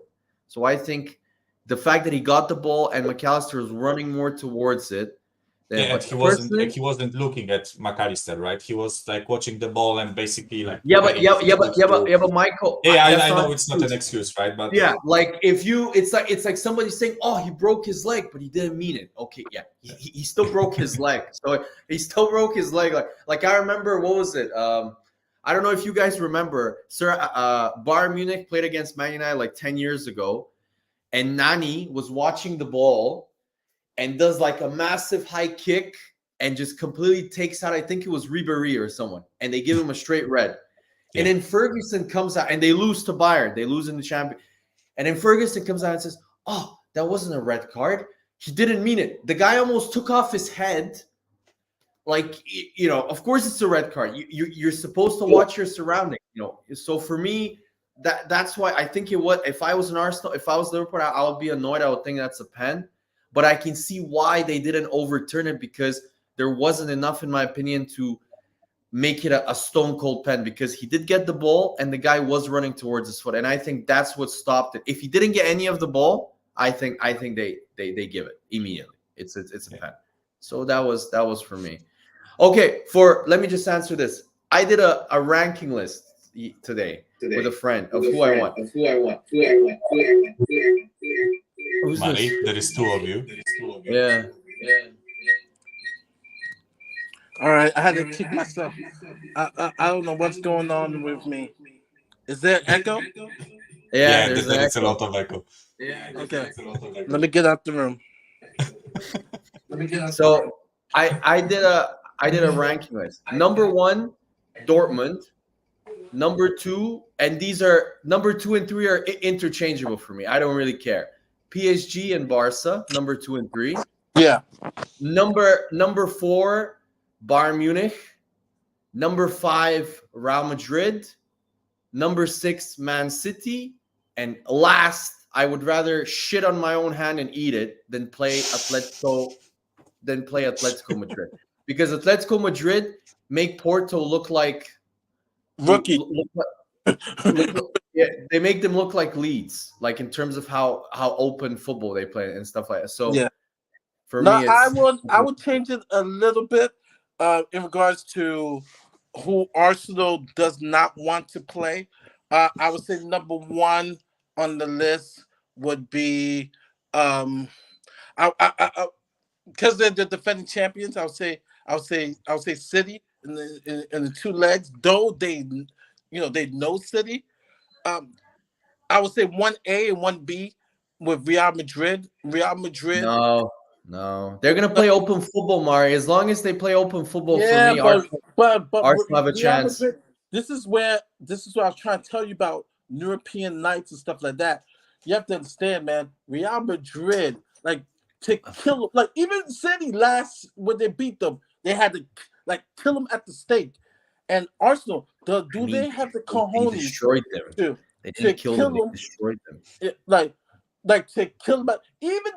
Even when City beat them last year, they still like there were times like, yo, they could come back. They score a goal here, whatsoever. Mari, they beat them 4-0 at the Etihad. What are you on about? That game could have been like 7-8-0 to City, man. No, I'm just saying. No, that was the second leg. The first leg. Yeah, it was at the Bernabeu. Like, what did you expect City to beat them 3-0 there? Wasn't it a draw also? It was 1-1. It was 1-1. I'm just saying that when it comes to Real Madrid, you're always going to. Okay, last season with Man City. Okay, granted, but this is not Man City going up against Real Madrid. This is Arsenal, right? This is Arsenal. Arteta's first time, not Pep, who's beaten Real Madrid, with Barcelona. This is Arsenal playing Real Madrid. This is huge, and you have to take into account that these guys normally, with the exception of last season, they shine in these moments. And so I think Real Madrid is the second team behind City that Arsenal will be like, well, this is going. Mari, I put them as my third team that I would least like to, only behind City and okay. And we have the same top 3. We have the same top 3, but different order. Now, different for me. Number 1 is clearly Dortmund. Like, I would love that. Like, I think if they come to the Emirates, we're gonna destroy them. No. I think Borussia, though, like I said, it's weird going out there in Germany whatsoever, because I think all teams are good. I would favor Arsenal against Borussia Dortmund, against PSG. I think PSG are really poor. Now PSG is always I would favor them, but if you told me PSG 2-legged, they beat Arsenal, I would not be shocked. Over Arsenal, you'd favor PSG? Have you seen them defensively? No. But gotta let me finish. You gotta let me finish. Yeah. I said I would not be shocked. I said I would favor Arsenal against PSG, but I would not be shocked if PSG win that tie, because like I've seen PSG, like I said, league form is totally different from Europe, and you also have to consider they have the best player on that field in Mbappe. So when you have a player like that, anything can happen. No, but Mari, it's very simple then. Arsenal have one tactic then. Just kick the shit out of Kylian Mbappe and you win the game. Yeah, that's what they will have to do. But if they don't succeed in that, Mbappe is the same fucker who can kill you. So that's what Mark. I agree. But the confidence I have is Arsenal have the best defense. We haven't conceded a goal at home in Europe yet. Arsenal have the best defense in Europe. So I think we're we're the best position to play Kylian Mbappe, and we're the most likely team to nullify him. Yeah, and like I said, this is the quarterfinals. Now you're playing the big boys. Now, Atletico, I have them up there with City and Real Madrid. So I agree with your top three, just different order. Atletico is the team no one wants to see because Atletico is the biggest pain in the ass. Yesterday, Mo brought up this stat. Argentinian cunts, all of them. And I couldn't believe it. Under Simeone's tenure in knockout games, Simeone and Atletico has never lost a home game at the Metropolitano. They have never lost a game. That's why they're my least. I don't want to see Atletico, man. I don't want to see. They have not lost a game at the Metropolitano. I was floored. I was like, that makes sense. That makes sense. And Atletico is a team that know how to get to the finals. They've been to it twice, almost won it, lost in penalties, lost one by late header by Sergio Ramos. So Atletico is the team that no one wants to play because they are a pain in the ass. Griezmann is the top scorer in Champions League. He's tied with a couple players. I think Jesus, right? Jesus. Yeah. He's tied with Kane, Jesus, and stuff. Griezmann. They got Dark Hearts, Koke, Lorente. I mean, these guys, they're just motherfuckers.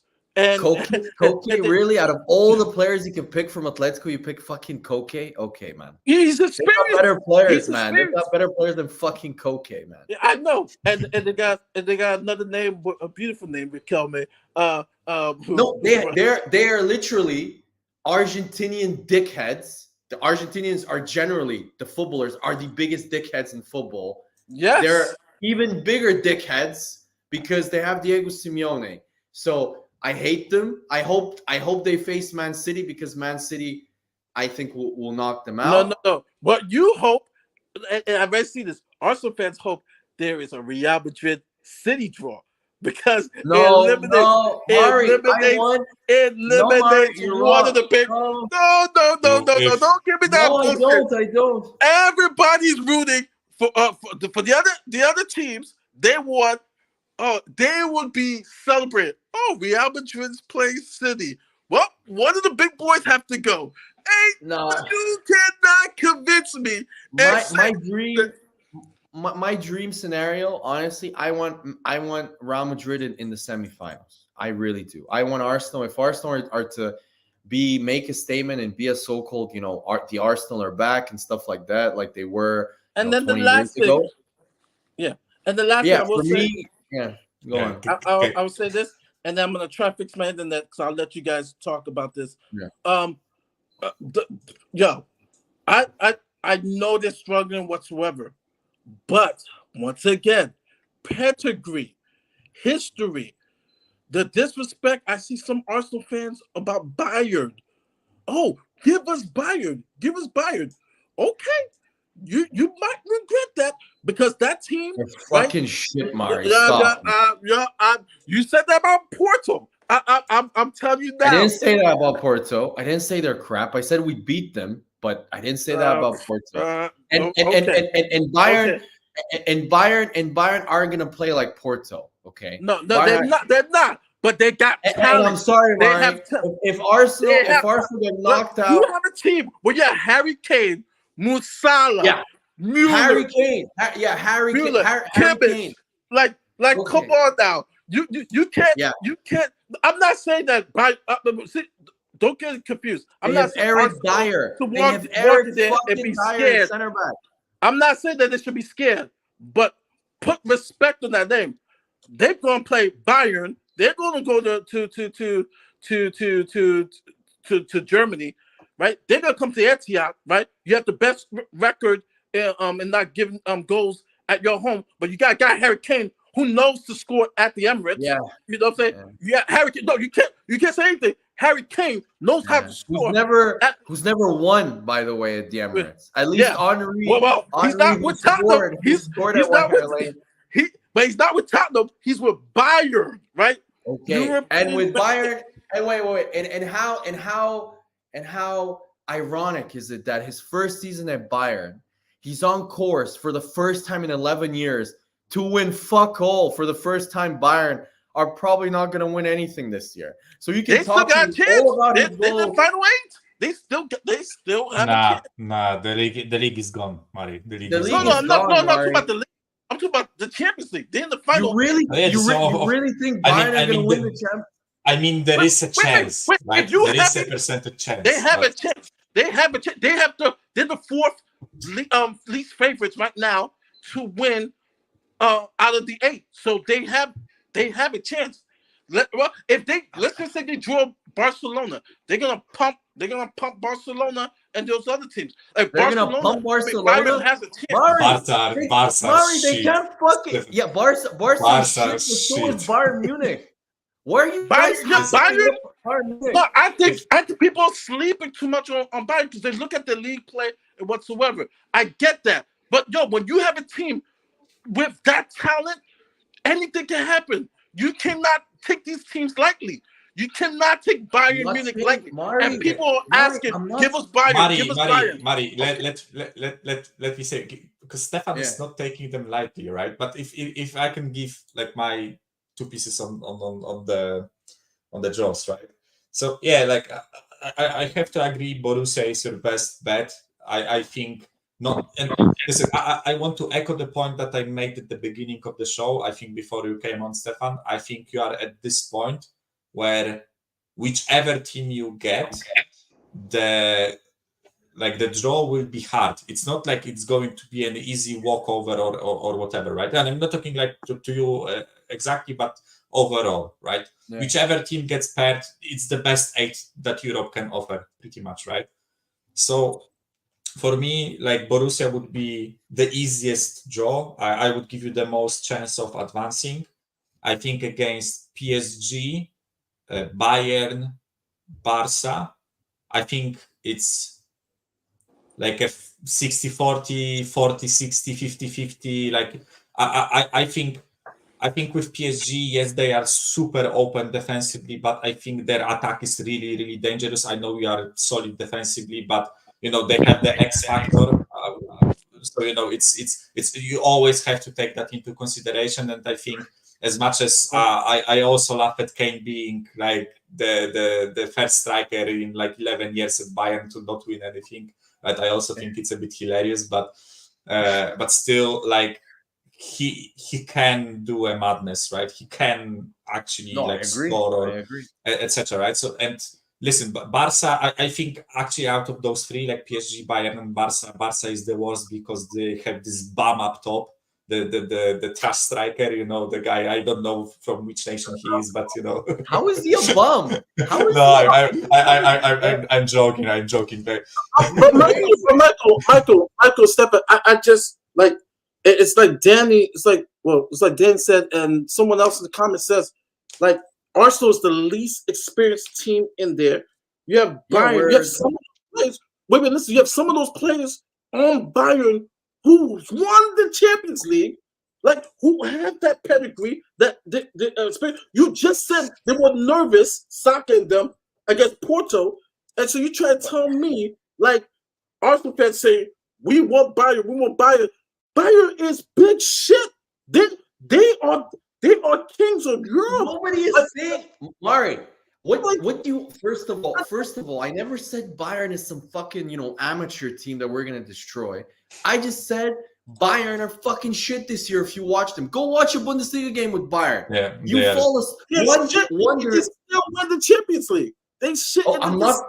Of course, so can Borussia Dortmund. Also, I'm not saying it's impossible. Like any team, of course, they have a chance to win. What I am saying is that I have confidence because I have watched Bayern. Their midfield is poor. Their defense is really open. I think Arsenal can take them both legs. I really do. I think Arsenal can beat Bayern Munich this season. I'm not saying they're not the great Bayern Munich that you talk about from 3 or 4 years ago. They're not. Go watch them. Thomas Tuchel effect, guys. He turns attackers into fucking defenders. That's him. Puts Ziyech at left wing back. Idiot. But forget that. And then finally, Mari, how can first of all, I would like to point out the Arsenal players, I think, were more nervous by the fact that Arsenal knew this was a big milestone in terms of we had to break that kind of that voodoo of 14 years we hadn't qualified through the playoffs. We have broken it now. So I think the players will be much more free in terms of the way they play. They'll have less pressure in terms of the way they play. So I think the next leg, they're going to play much, because what we showed at Porto was like, I would say around 20 to 30% of our capabilities compared to the last few games that we have played. So we're going to be better. And I have confidence in my team. Why should I not? We have an amazing defense. All of our best players are coming back. Timber is going to be back for the next Champions League game. Why should I not be confident, Mari? Do I think we're better than half of those teams? Yes. I think we're better than Dortmund. I think we're better than PSG. I think we're better than Barcelona. And I think we're better than Bayern Munich this season. Yes. The other teams, of course, it's a toss-up because it's a playoff game. You never know what's going to happen. But just because they're cold Bayern Munich doesn't mean you have to say that they're amazing. No, they're not. Go watch them. They fucking drew against Freiburg. They drew against Werder Bremen at home, and Werder Bremen had more shots than them. Go watch them against Bayer Leverkusen away. Bayer Leverkusen made them look like they had forgotten how to play football. They barely touched the ball in that game. And, Mari, you're forgetting, you say the final thing you say about Bayern. The X factor is Kane. Yes, he always scores against Arsenal. But you know who the other X factor is in a negative way? They're going to play fucking Eric Dyer at center back. Yeah. They're going to play Eric Dyer at center back, Mari. Hey, you just never know every time. He's playing in the Champions League final, so go on, Mike. Say. Yeah. So, like as I said, Borussia the most favorite, PSG, Bayern, Barca. In my opinion, Barca the worst of the three. I would give you like 65 to 35 in my opinion. I've been so. Yeah, I've watched Barca this year. They've been so unconvincing. Like the way they concede the goals, I think is even worse than PSG and Bayern. They are just leaking. Like they get smashed by Villarreal like 5-3 at their own ground or something stupid like that. I think they are the worst defensively out of the three, and they have the least. I would say honestly, I would say PSG. Man, PSG's wingers, they don't track back. They don't track back, Mike. It's a joke. Mbappe, I honestly don't think he crosses the halfway line when they're he's defending. A diva. He's a diva, right? But still, so PSG, Bayern, Barca, the three that I would give you like slight edge to Arsenal, in my opinion, and then there is Real, City, and Atletico. Atletico, I think, is the worst purely because of the style of play.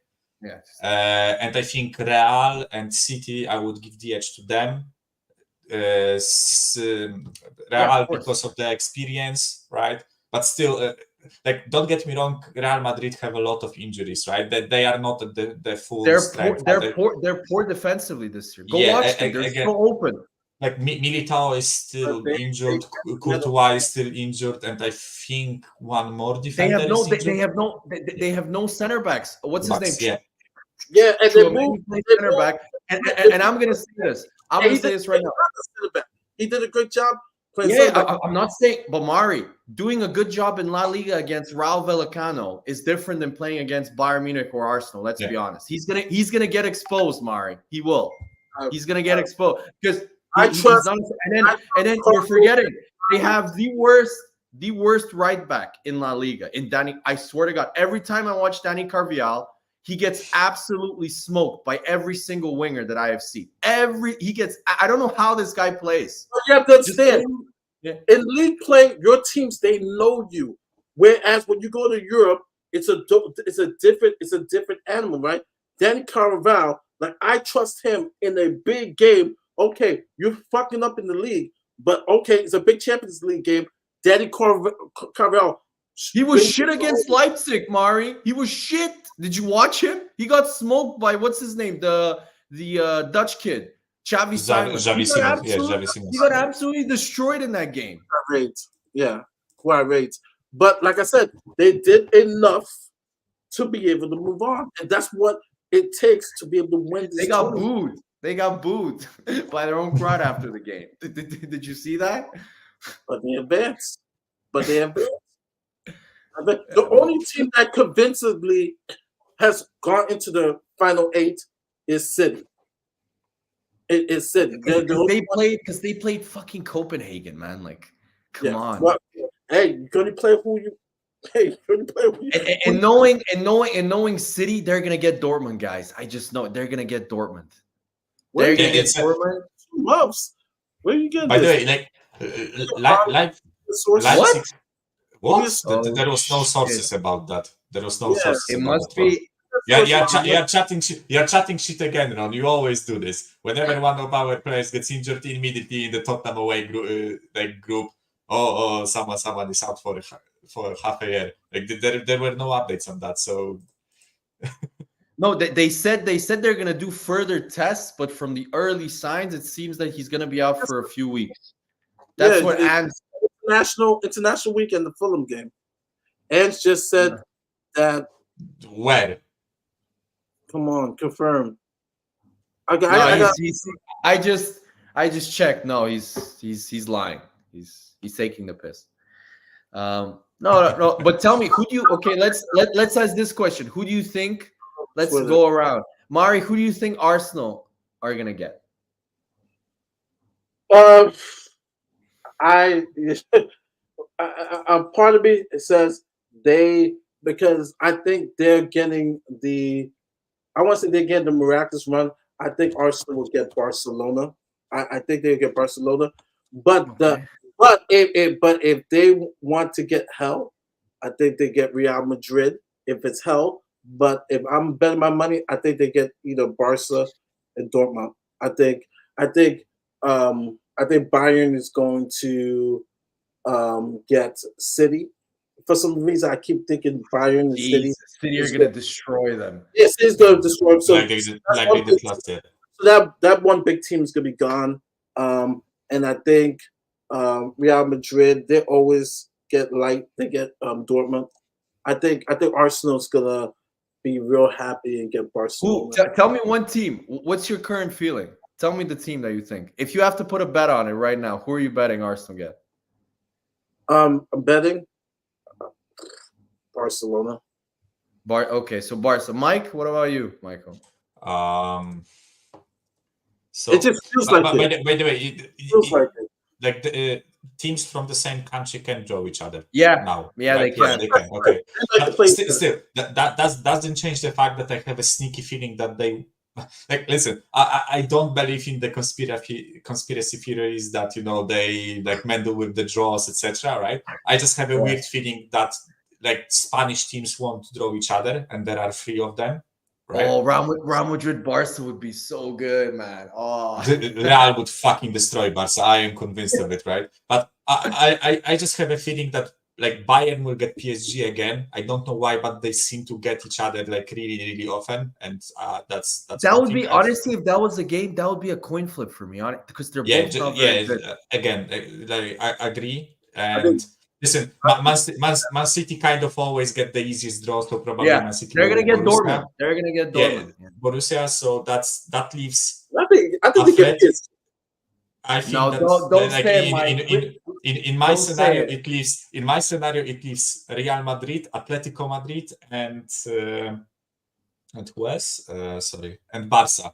So I think you will get one of the 3 Spanish teams, and I think it will be Barcelona. I don't know why, but I think. Oh, wow! So both of you think Barca.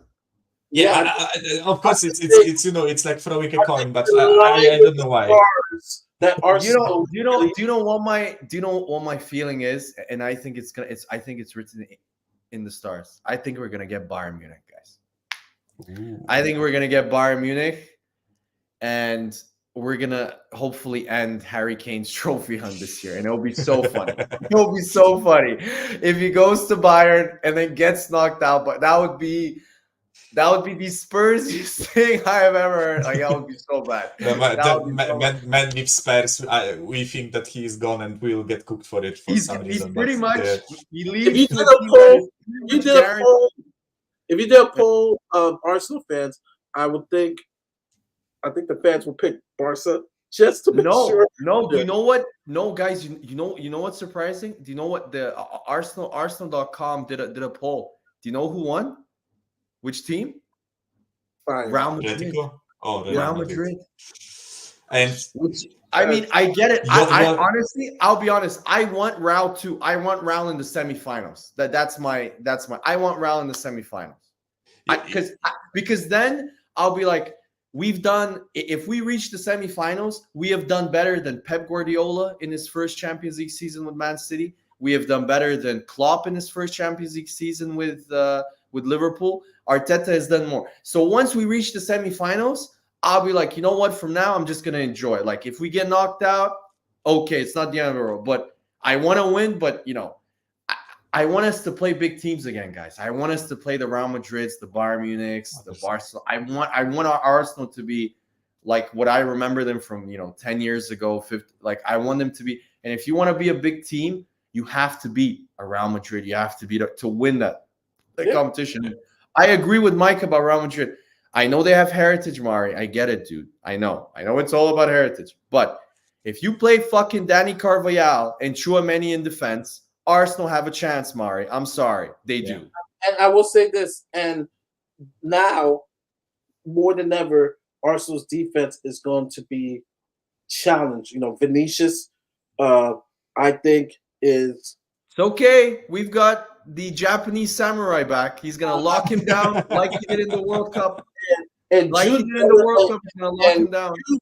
And Jude Bellingham, for me, is, if Real Madrid wins this Champions League, and if England, if Southgate miraculously let his players play in this Did you see his fucking squad today? Did you see his squad, guys? Yeah, I saw it. Southgate, like Harry Maguire, Jordan Henderson. It's Southgate, but I think I kid you not. I think he's a candidate for the Ballon d'Or. Jude Bellingham, he is that guy, man. I kid you not. If England had like a half decent coach, I'm not even saying about like Jose Mourinho or whoever, right? If they fucking had, I don't know. No, like I think Jacek Magiera from Śląsk Wrocław could probably do a better job than fucking Gareth Southgate, right? It's honestly ridiculous. I think England next to France have the best squad in Europe. The best possibility. The best possibility of choosing a squad, right? And I'm pulling an early prediction. Dark horse for Euros next year. I looked at their squad. Man, the Netherlands have 9 center backs that are fucking amazing. Netherlands and Portugal. Portugal always have an amazing team, but they have the same issue as England. They have shit coaches that, for some reason, with so many good technical players, play defensive football. I can't. How can you play defensive football with Bruno Fernandes and like every single Pedro Silva and Rafael? Like how can you play defensive football? But for me, Netherlands, you look at their defense. They have Van de Ven, Van Dijk, Timber, the guy from Brighton. They have so many good defenders. And now they have finally unearthed a really good young center forward in Joshua Zirkzee in Italy. He looks really good. Yeah. They have a really good midfield. They always do. Netherlands always have really good midfielders, very technical players. I have a feeling the Netherlands might win the Euros this year. With that, they have better defensive depth, guys, than France. Like, if you look at their defenders, and not only do they have defense, they have other defenders that are maybe a bit old that won't be in the squad, like a De Vrij from Inter. Yeah, that isn't in like they have. You didn't even mention Dumfries. They still have Dumfries. I don't rate Dumfries. I don't rate Dumfries either. Yeah, he's a track and field athlete playing football. I really don't get how this guy is Dutch. He has zero any sort of technical ability. But yeah, he plays in the squad. But the defense that they can potentially have with Van Dijk, Van de Ven, Timber. Who am I forgetting? I'm forgetting. They have so. Oh, Botman. I forgot about Botman from Newcastle. Yeah, Botman, Van Heck. They have their defense. they should not concede any goals because their defense is crazy. It's crazy their defense. And I forgot the biggest star right now in European football in terms of defenders, the guy from Ajax, Hato. He looks amazing. So they have even great young. Their defense is crazy. So for me, I would put them. But before we go, let's have a special mention. Mari, let's do before we go like the FA Cup and Premier League preview. Just do like predictions so we can see in the comments what people think. Predictions, guys. Let me ask you, Fulham Spurs. Let's go for it. Mike, go. Fucking hell. We have not lost there the last 7 games. Fulham have a really shit record against London clubs, apart from Arsenal. Generally, I think we have one of the better records in Premier League history against Fulham. If I recall correctly, we win majority of the times, right? And listen, I like to take history into consideration, but it's not a main factor for me, right? And I think the way Fulham have been playing this season, I think we can neutralize their attack, but the question is, will we? Right? I think if you play like we did against Villa, right? I think we can neutralize them, but I think if we play a basketball game again, it can be it can be like shaky legs basketball game, just sitting there stressed, etc. Right? So in my opinion, I think we'll win. I'm a Spurs fan. I want to predict a win, right? I think that's normal. But in my opinion, I don't think it will be like a Villa game. I don't think we'll be so defensively solid and all that jazz, right? And I think we'll concede. So 2-1 for me.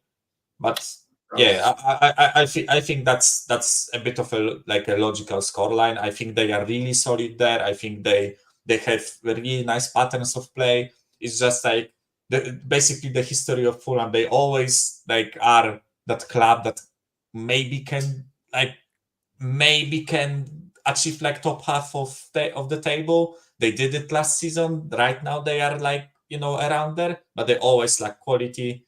And that's their downfall eventually, right? Or they just slap 120 million like they did one season and completely fall off and end up in championship, right? That's basically how Fulham do it, right? So I think we'll win because, basically what Hotspur said, right? Tight 1-goal victory over Fulham on Saturday. I think that's quite logical in my opinion. And that's how I see it, right? No, I was thinking, I'm still looking for Ron's.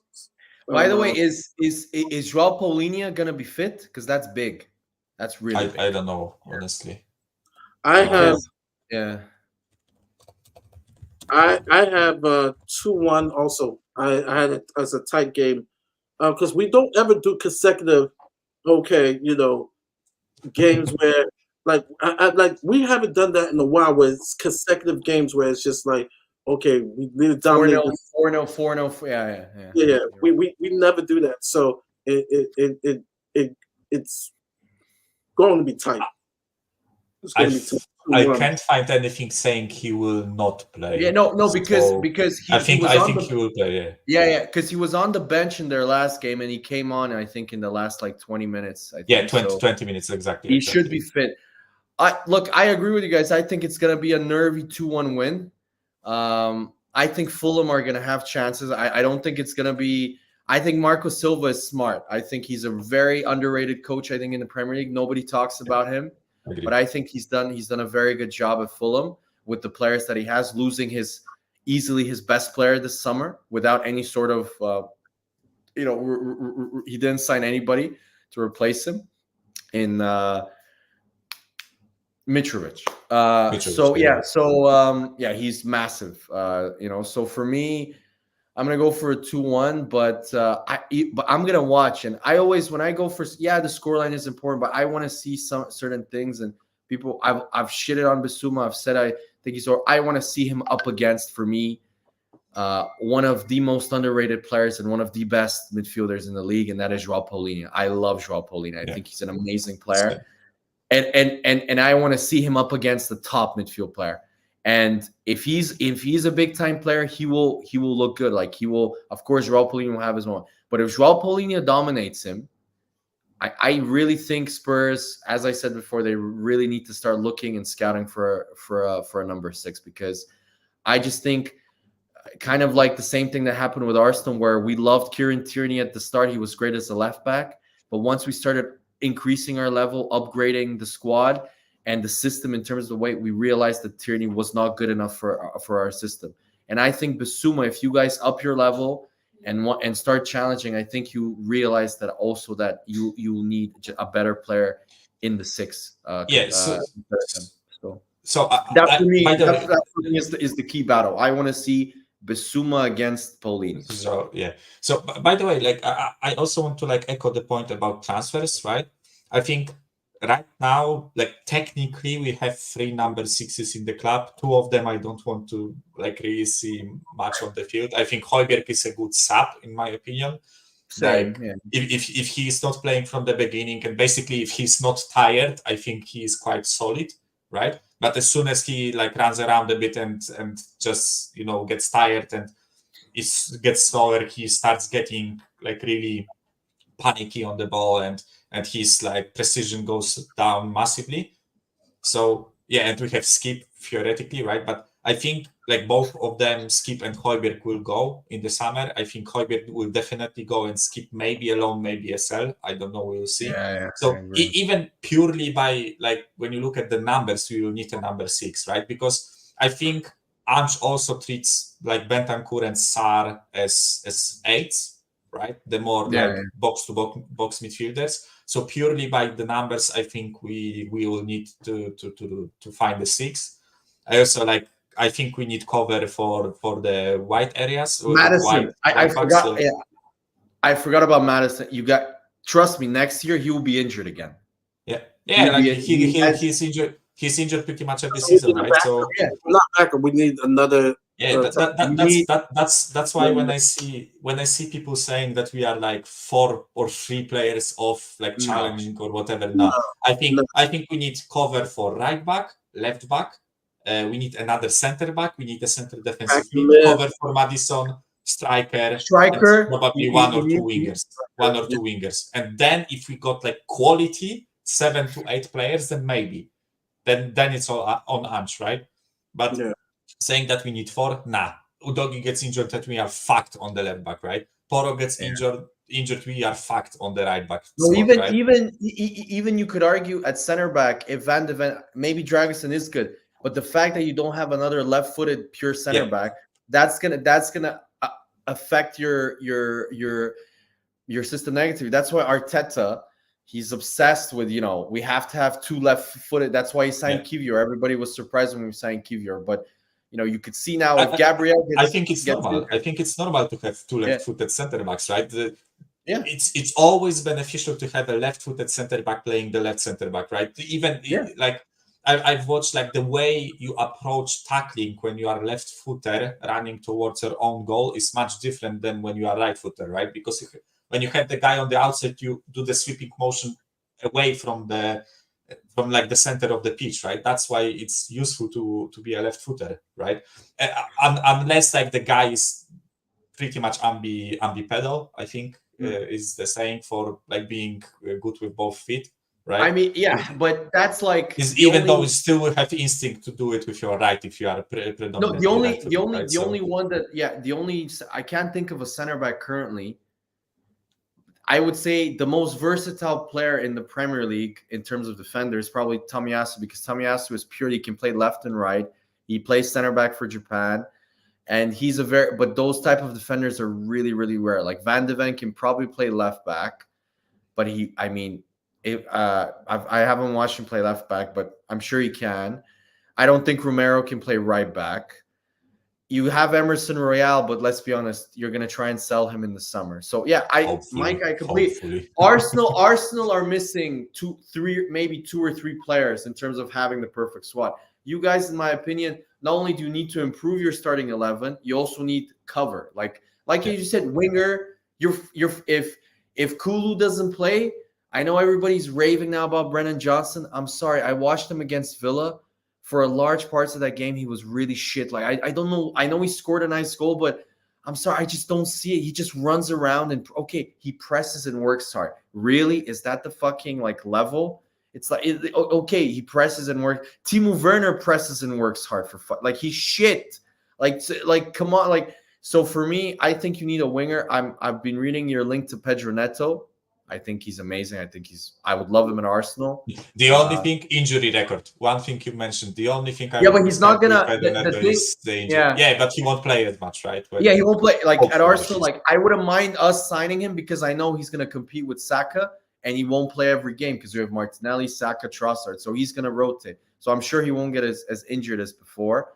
But it just, you have Pedro Neto, you have the Williams kid who has a lot of hype from Bilbao. You have you have quite a few options. I like Nico Williams. Yeah, you have quite a few options. So for me, I think Spurs can, if they sign the right players, can make a really big splash this year. Because I'm telling you right now, Chelsea are going to be shit next year. They're going to be worse. I'm fucking trash. I'm telling you, they're going to be worse because they're losing their only leader and easily their best player at the club at the age of 39 in Thiago Silva. So they're losing another leader and their only experienced player because their captain, Reece James, is too busy, being in fucking ice baths instead of playing. So, but he's the best right back in the world. Yeah. Who model commercials also too. Who? James doing model. Yeah. Okay. Yeah. Great. Yeah. Okay. And playing 4 games a season. I read a shocking stat, guys. Over the last 3 seasons, Reece James has missed 90 games. 90 games. It's his injury record is shocking, but yeah. It's basically glorified Ryan Sessegnon, basically. No, he's good. He's good. I rate him as a player. Like Reece James, when he's fit, he's really good, but it's he's never fit, right? Do you know who he's like? He's like Abu Diaby. When Diaby played for Arsenal, he was amazing. Like, you're like, wow, this guy he's gonna become one of the best midfielders in the world. He's so good. He has everything, but he fucking plays like 3 games and is injured for 6 months.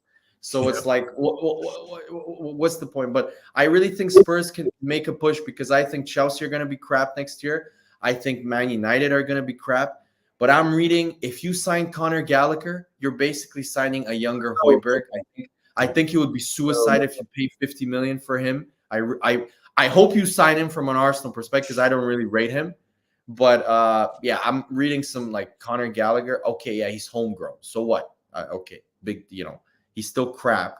There's better. So is Eze. If you're going to pay similar money for Eze, right? Yeah, I saw a horrible take where someone was just saying, "Oh, we have Brendan Johnson. We don't need Eze." And I was like, what?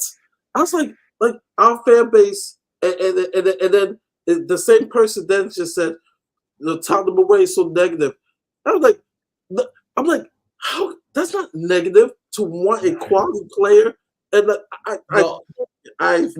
worst. Sorry, let me just because we're going on the Tottenham fan base. The worst thing I read ever. I don't know if you guys read Kulusevski's interview at the Players Tribune. Did you read the interview? Oh, did you read? Did you read? Wait. Did you read his comments? And they crucified us on X on Twitter. Look, do you guys know why? Do you guys know what he said? Why? No one said. And Stell responded. And Stell was like, we got burned to the stake. And the worst was he's like, I know we lost, but we won in life. What? What are you? Are you Deepak Chopra? What is this shit? I really like Kulusevski, but waffling like this is something that pisses me off with like majority of footballers because they always big club says that, and people went like Stell. You fucking lost it. Just responded to that, and he got crucified. And I saw Stell got shit on. Stell got said like you're weird for saying that we can't say shadow. It's like I mean, like I said, nothing xenophobic whatsoever.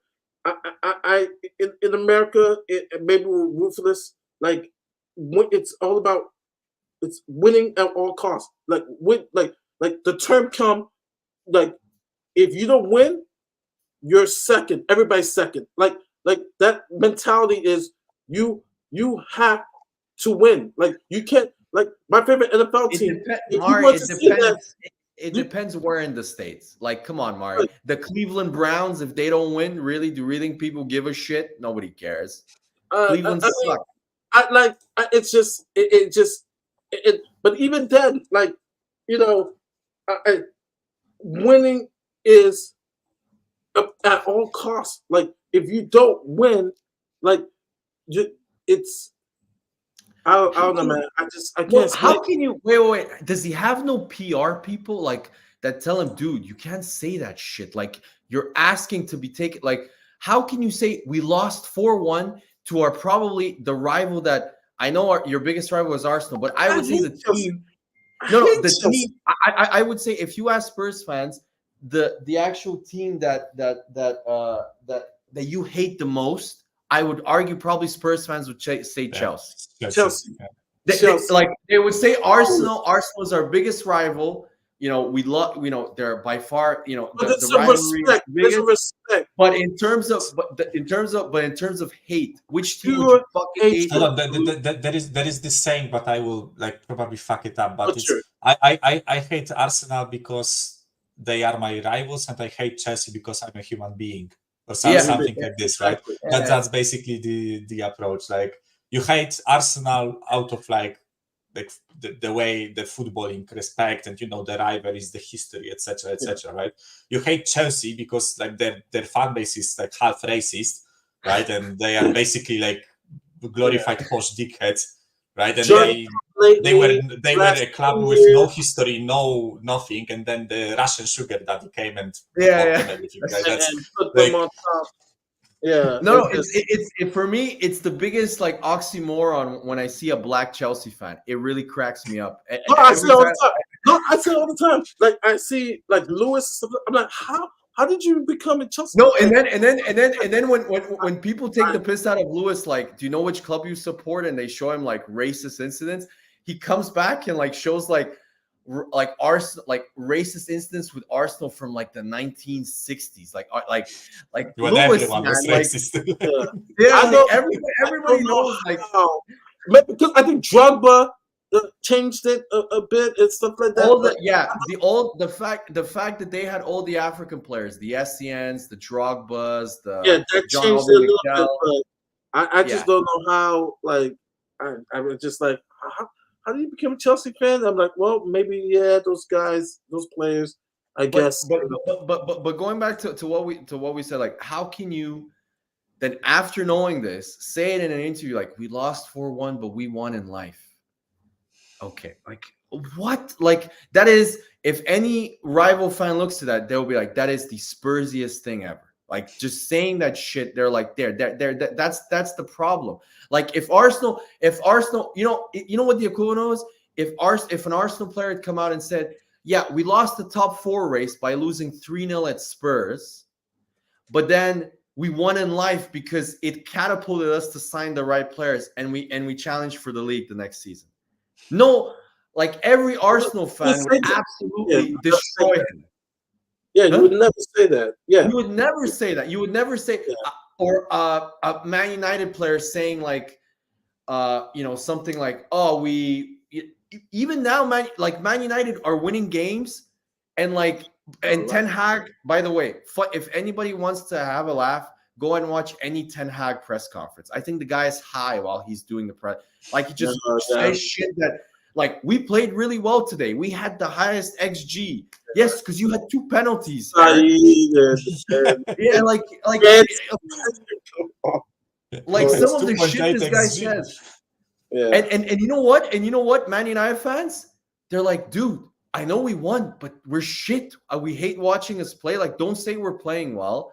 Like, some of the, like, I just think like that is the biggest difference between Spurs and everybody. I just don't get it. Like, whilst Arsenal, we have our negativity people like, that we're waiting for one loss, and then you have the league gunners to jump on Arteta and sack him and this and that. You guys have like that. You lose one game, and it's like, oh, we had no expectations anyway this season. I will say this about the league gunners types. I will say this, that their stick now it's kind of hard to. How can you be negative? Like how? I mean, how? Quarterfinals, top of the league, in a 3-horse race. You're doing the best. Scored the most goals, best defense in Europe. Like, we're the third on Sky Bet. We're the third favorites behind Man City and Real Madrid. When have Arsenal, even under Wenger, when we were great, when were we ever third favorites by bettors to win the actual Champions League? And you know what the worst thing is, Mario, where I get annoyed, is if Arsenal do break through this season and they win the Premier League or they win a Champions League, they're going to use that's all I wanted. They're going to have that easy out by saying, oh, but that's all I want. I want Arsenal to be a success. I guarantee you that if Arsenal lose in the quarterfinals, or if we lose this title race to either the Liverpool, Man City, they're going to be calling for Arteta to get fired. So I can't stand, like, this is my opinion, I can't stand these like type of reactionary bullshitters that do this for clicks and stuff, and just so they can say, oh, look, I'm, like, if you listen to Lee Gunner, for example, that we're discussing, like, he makes Arsenal to be like Real Madrid. Like, he wants the crowd to boo the team if they're playing bad. Like, dude, we're not Real Madrid. Like, we're not Real. There's only one Real Madrid. Like, that's like true. we're like how can you put these expectations on a team? They're not financed by the Bank of Spain, Like, they're financed by the King of Spain, by the no, forget that. But they're just they're European heritage. They're like the best team in the world. Like. And this is what and then when you say this as like a reply to them, they're like, oh, but you have no standards. But you what, like, okay, like we're realists.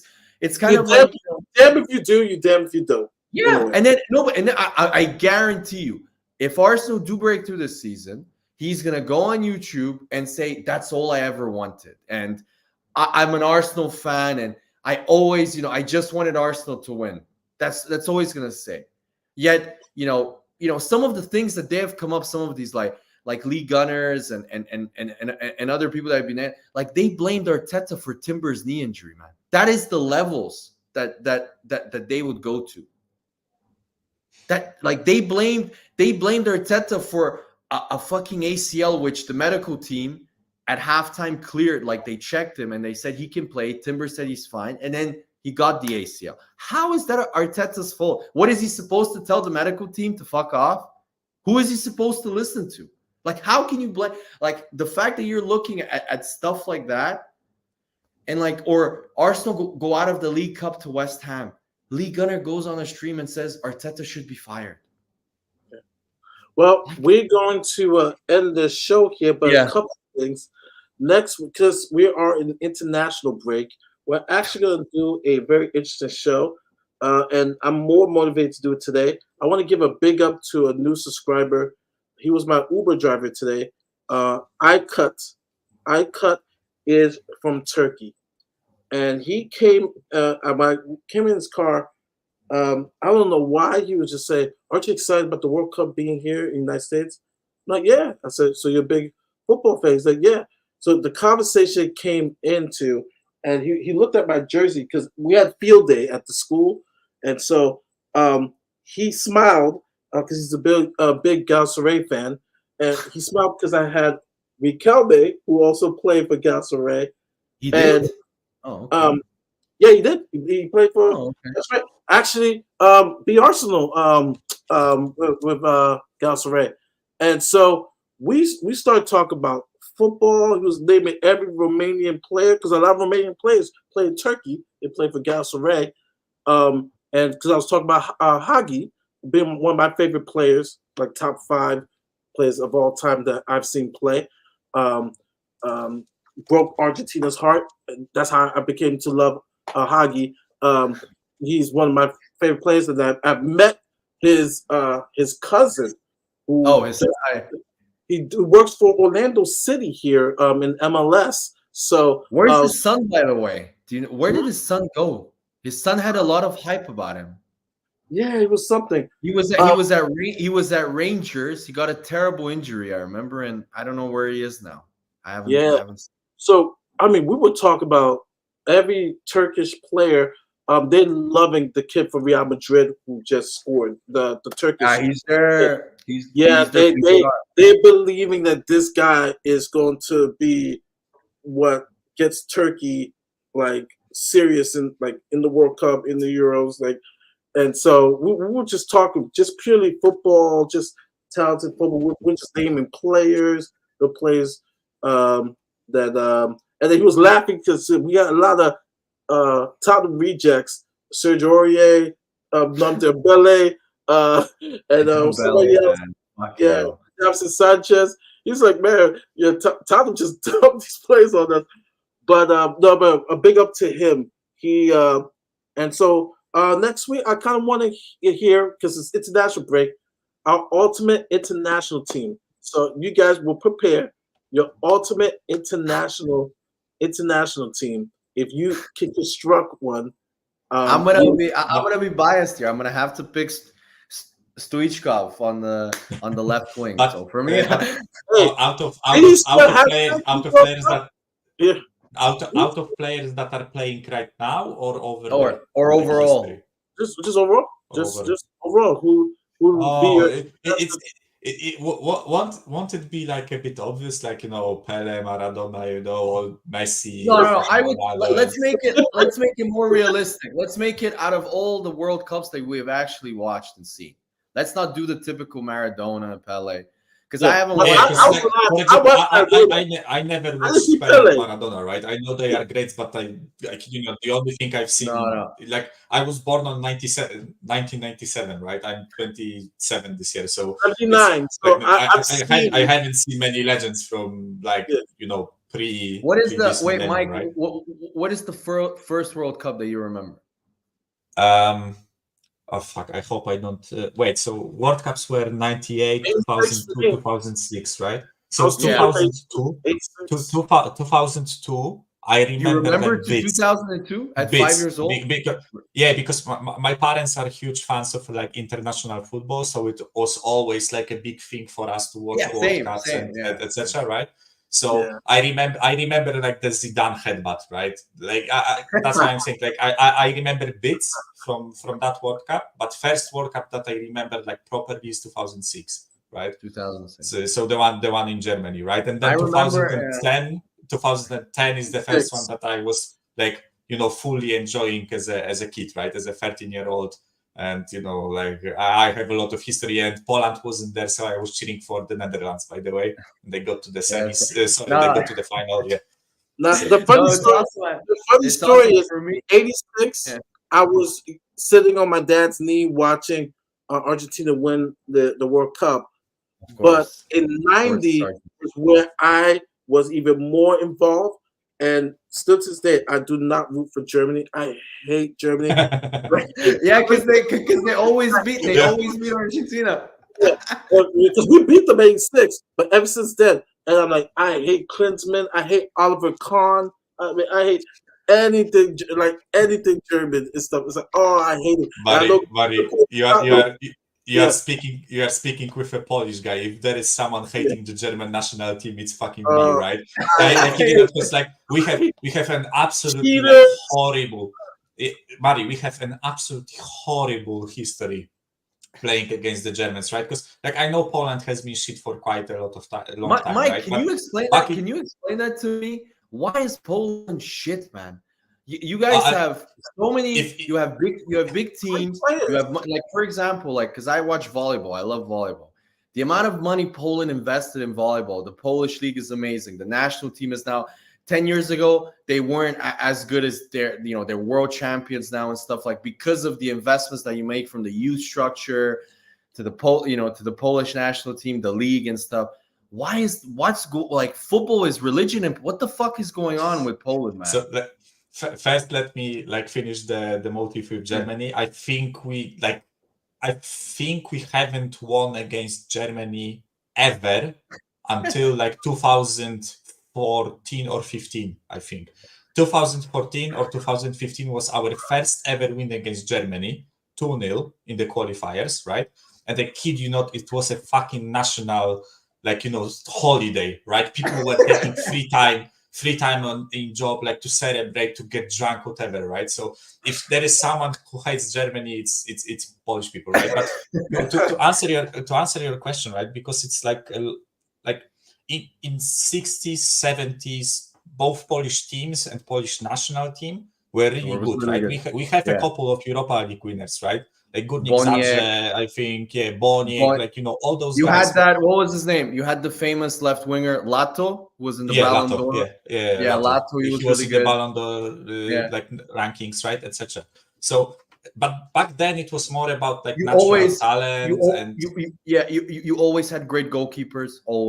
You always have great goalkeepers. Yeah. And I think like over the years I definitely like am convinced that it's connected like to the history of the country, etc. But it went downhill, right? And ever since like the 80s, pretty much the end of 80s, we didn't really pick it up. And I think like especially like 90s and 2010s, like the 2000s, the football in Poland was fucking corrupt, right?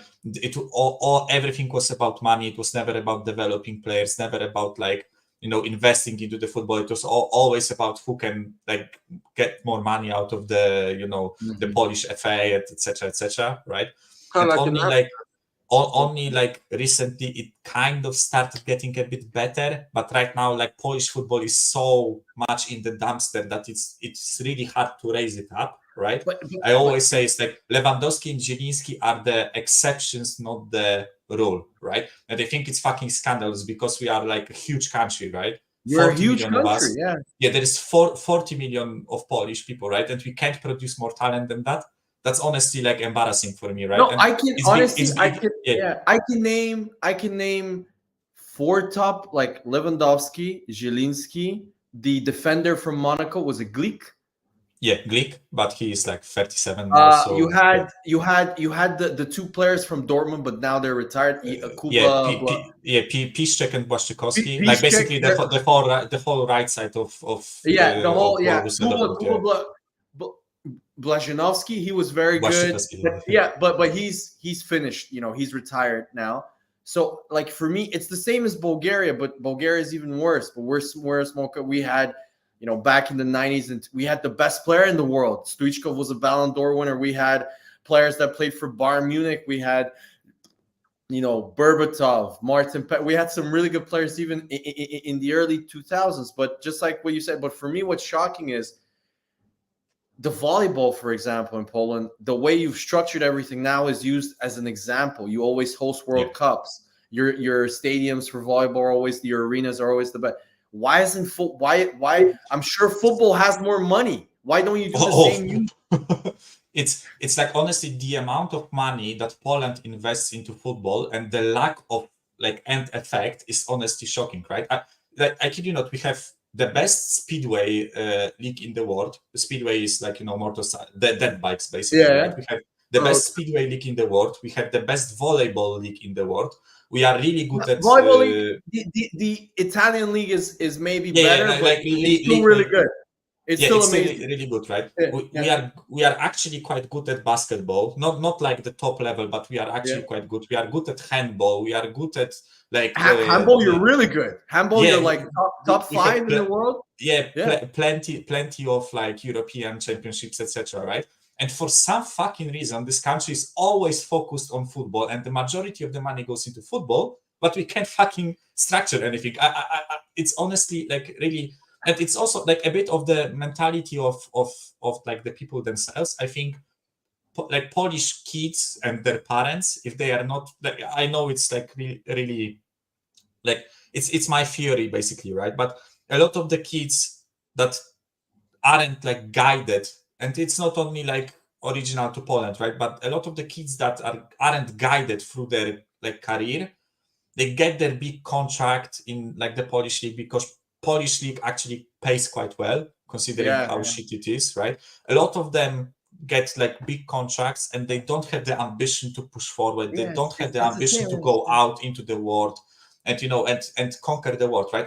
It's getting better, right? We have like a lot of young talent currently in like Serie B, Serie A, Eredivisie, like the Belgian league, etc. We have talent there, and I hope that those boys will get like nurtured and get promoted through the. Sad. Which is really sad, because Poland itself doesn't produce it's not like Polish teams are. If you look, it's kind of like Bulgaria. All of our good players currently, that are very few.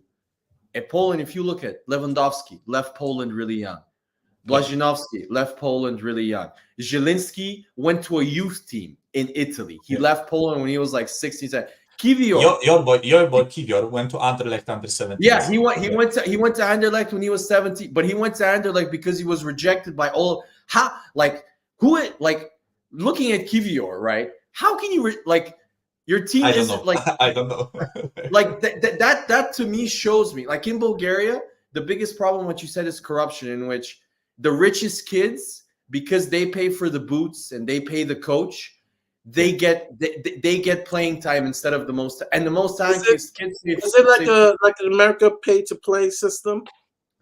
No, it's not paid to play. It's just we have in Eastern Europe, one of the few good things that communism did was they created a really good one of the few good thing was they created a really good sporting they created a really good sporting structure in every Eastern European country. You had everybody gets an opportunity to play. So everybody in terms of they created a specialist sports school system where there's pitches, there's a lot of coaches, there's academies in every single in Bulgaria and Sofia, there's 5 different clubs. In Poland, I'm sure in every big city and they all have volleyball, basketball, football. They all have exactly. So there's plenty of opportunities and facilities.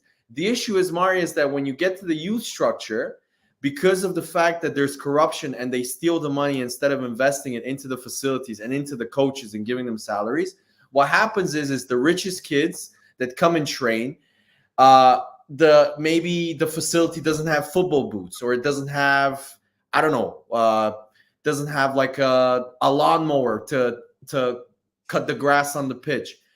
The rich guy's dad says, I'll pay for those boots, I'll buy everybody boots, but my kid has to play. And if his kid is shit, he's gonna play. And another kid that's much better sees this and he's like, why what's the point? And then he quits. Like, I can tell you at least 5 or 6 people in Bulgaria. Like, I'll just give you an example. I grew up in the Middle East, in Kuwait, where I played football at high school level. I played with a Bulgarian guy there. He was in Kuwait. He was shit. I was better than him. Like, I'm not saying, like, I was okay, but I wasn't anything special. But I was better. He came back to Bulgaria when he was like 15, 16. His dad was like a hotshot businessman, okay? I put on, like 5 or 6 years ago, I put on the under 21 Euros, okay? And to watch Bulgaria. This guy is playing in midfield for Bulgaria. I'm telling you right now, I was better than him when we played. So that tells me that what kind of system it is. And surprisingly, he was shit. What a shock when I watched him. So this is the issue. But what shocks me is in Bulgaria, this is seen in all of the sports now. Maybe only volleyball, where Bulgaria is still really good. But in Poland they revamped their whole, like, their volleyball team were really bad 10, 12 years ago. They said, screw this. They revamped their whole structure, the way they built things. They improved their league, the way they coach the young players. And now Poland are kind of like the model for every volleyball team in the world, for Brazil, for everyone. And I'm shocked that, why haven't they copied that model in Poland when they have more money? And he told me it's the problem is money. A lot of these kids here in Bulgaria also. You go to the nightclubs, Mari, they're all partying, man. None of them do the sacrifices that you hear. I can even give you like an example that happened, like, I think 4 months ago, or maybe like 5 months ago, right? Because I even watched some, like, I think it was under 18s Euros like the football under 18 Euros, right? And actually, the Polish team was doing quite well. I think they ended in like quarterfinals or semifinals or something, right? That's I really think good. I think our under 16s also like got out of the groups and went into the the tournament phase, right? And then after the tournament, there is like a big thing that couple of the boys smuggled vodka into the hotel and got fucking drunk and expelled out of the under 16s. And you watch something like this, right? And you see this, and honestly, if I was a parent of that kid, I would fucking slap him. Honestly, like the lack of guidance that those boys have, not only from their parents, but also from like the structure, it's shocking for me because, like as I said, purely by chance, if you are a 40 million people country, you will produce football talent, right? It's just 40 purely million. by Only chance. 40 million. 40 million that watches football. I know. I have a lot of that they watch all and love watch football, right? Yeah, They love football. They're, like football hooliganism is like a part of life in Poland. Like they Oh, love yeah. like I've yeah, seen like the they love videos. going to football. Yeah. So it's like for me, it's that's what's stories. shocking. Yeah. So it's the it's same. mad. It pisses me off. It pisses me off because I think I'm not saying we should be at the level of like France or England in producing talent, right? Because like our league is Ukraine. pretty No, much. look at Belgium. Look at Ukraine. Yeah, look at Ukraine, right? Belgium. No, or the Ukraine- biggest example for me. They're smaller than Bulgaria. Look at Croatia. Croatia, Look, yeah, 4 million look at people. forget 4 forget million even people. Croatia have an amazing they had their to a golden final generation, for this but they're still producing. Spurs paid 15 million for Luka Vuskovic. Luka The Vuskovic. highest I watch him every match that he Is plays. he I good? watch him. He's fucking brilliant compared to the Polish league, right? I saw him. He looks massive he looks like a bodybuilder for a 16 1 year old. meter 95, 16-year-old or something. Yeah, he looks 30-year-old like strikers. Like Typical old school Balkan defender, massive, probably really physical. But yeah, look at Croatia. You go to Hajduk Split or to Dinamo Zagreb, and you go to their go watch the UEFA Champions League. Their youth teams always do really well. Always, they always get through the groups. They always have 2 or 3 players that then get bought for big money from either to go to Germany, to go to Man City. I think Hajduk Split reached the semi or the final of the Champions League. Yeah. I don't know, but I know that their structure works. Even a country that is considered more corrupt than Bulgaria or Poland, Serbia, endless talent. Can you imagine if Yugoslavia had a team today? Jesus Christ, they'd win the World Cup. They would. Yeah. They would win the World Cup. Like, so Serbia, and I get annoyed because I watch this and I'm thinking to myself, okay, but then I see the culture, like what Michael said. It's the same in Bulgaria. These football players, I'll give you an example. We have talent. The best under 21 Serie A player that played in the under 21 league was this Bulgarian guy that got signed from a small city. He goes to Italy, does really well. So what happens? He's either got the choice, he's playing at Inter, okay? Inter are a top team at the moment. He's not going to get a chance because Marcus Thuram is there, Lothar. So he gets 2 choices. He either comes back to Bulgaria, they're giving him a massive contract because he's got all the hype, or he goes down to Serie B or to a lower league Serie A team where he's going to have to, fight for his place, maybe not play because he's a young player. What does he choose? He chooses the big money in Bulgaria. And now he's played here 2 years, he's gone to shit.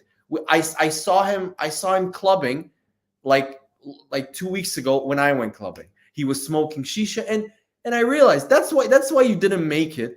Another player, he was signed by Man City. He was one of the best players at the under 21 Euros when Bulgaria played. This guy called Filip Krstev. When you watch him play, you can see he has talent. Like you can see the way he touches the ball, the way he plays with it. He goes to Man City, plays really well in their youth teams again. Then Man City offer him a chance to go to the championship, start playing there. I think it was Plymouth that offered to sign him. He says no because why? Because LAFC offered him a big money contract to go to LA.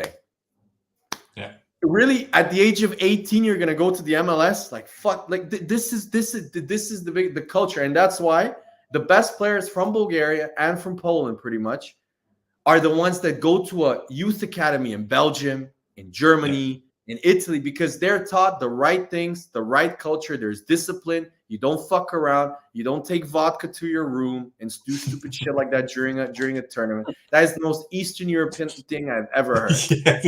Yeah, I wrote it down. I was like, fucking hell. Like, Well, on that note, I love my country, but I hate my country. Yeah. I'll talk more next week because I don't want to get this to 3 hours, but it was a Yes, sorry we went on. Yeah, sorry. I like culture. I like to be educated, especially because I plan on going to Croatia. Mari, if you need places to visit, tell me. I've Yeah. been Speaking of hooliganism, this is what I got. This is what I recorded last match of. Those are fireworks, by the way. I love it. I love it. I will take you upon your offer because I do need places to visit, and I want to visit Eastern. Let me know, Mari. Let me know because I've been to Croatia. Yeah, I went there twice too. Yeah, it's awesome. I want to go to Split. I was in Split actually. Yeah, same. I go to the, if you can. Usually it's in July or August. Go to the Exit Festival. If you like techno and shit, it's awesome. Oh, wow. No, that's a good crowd. That would be a good crowd. I want to go to Cyprus. I want to go to Cyprus. Have you been to Cyprus, Mike? Ask Stel. He will recommend something, right? Yeah, but Cyprus. If you wanna, you need to go. You need to ask Stel to give you the good place because he's from Cyprus. Because if you go to the commercial places, literally, it's like being on a night out in fucking Manchester in Cyprus. It's all British people. So yeah. So take that into account. British people that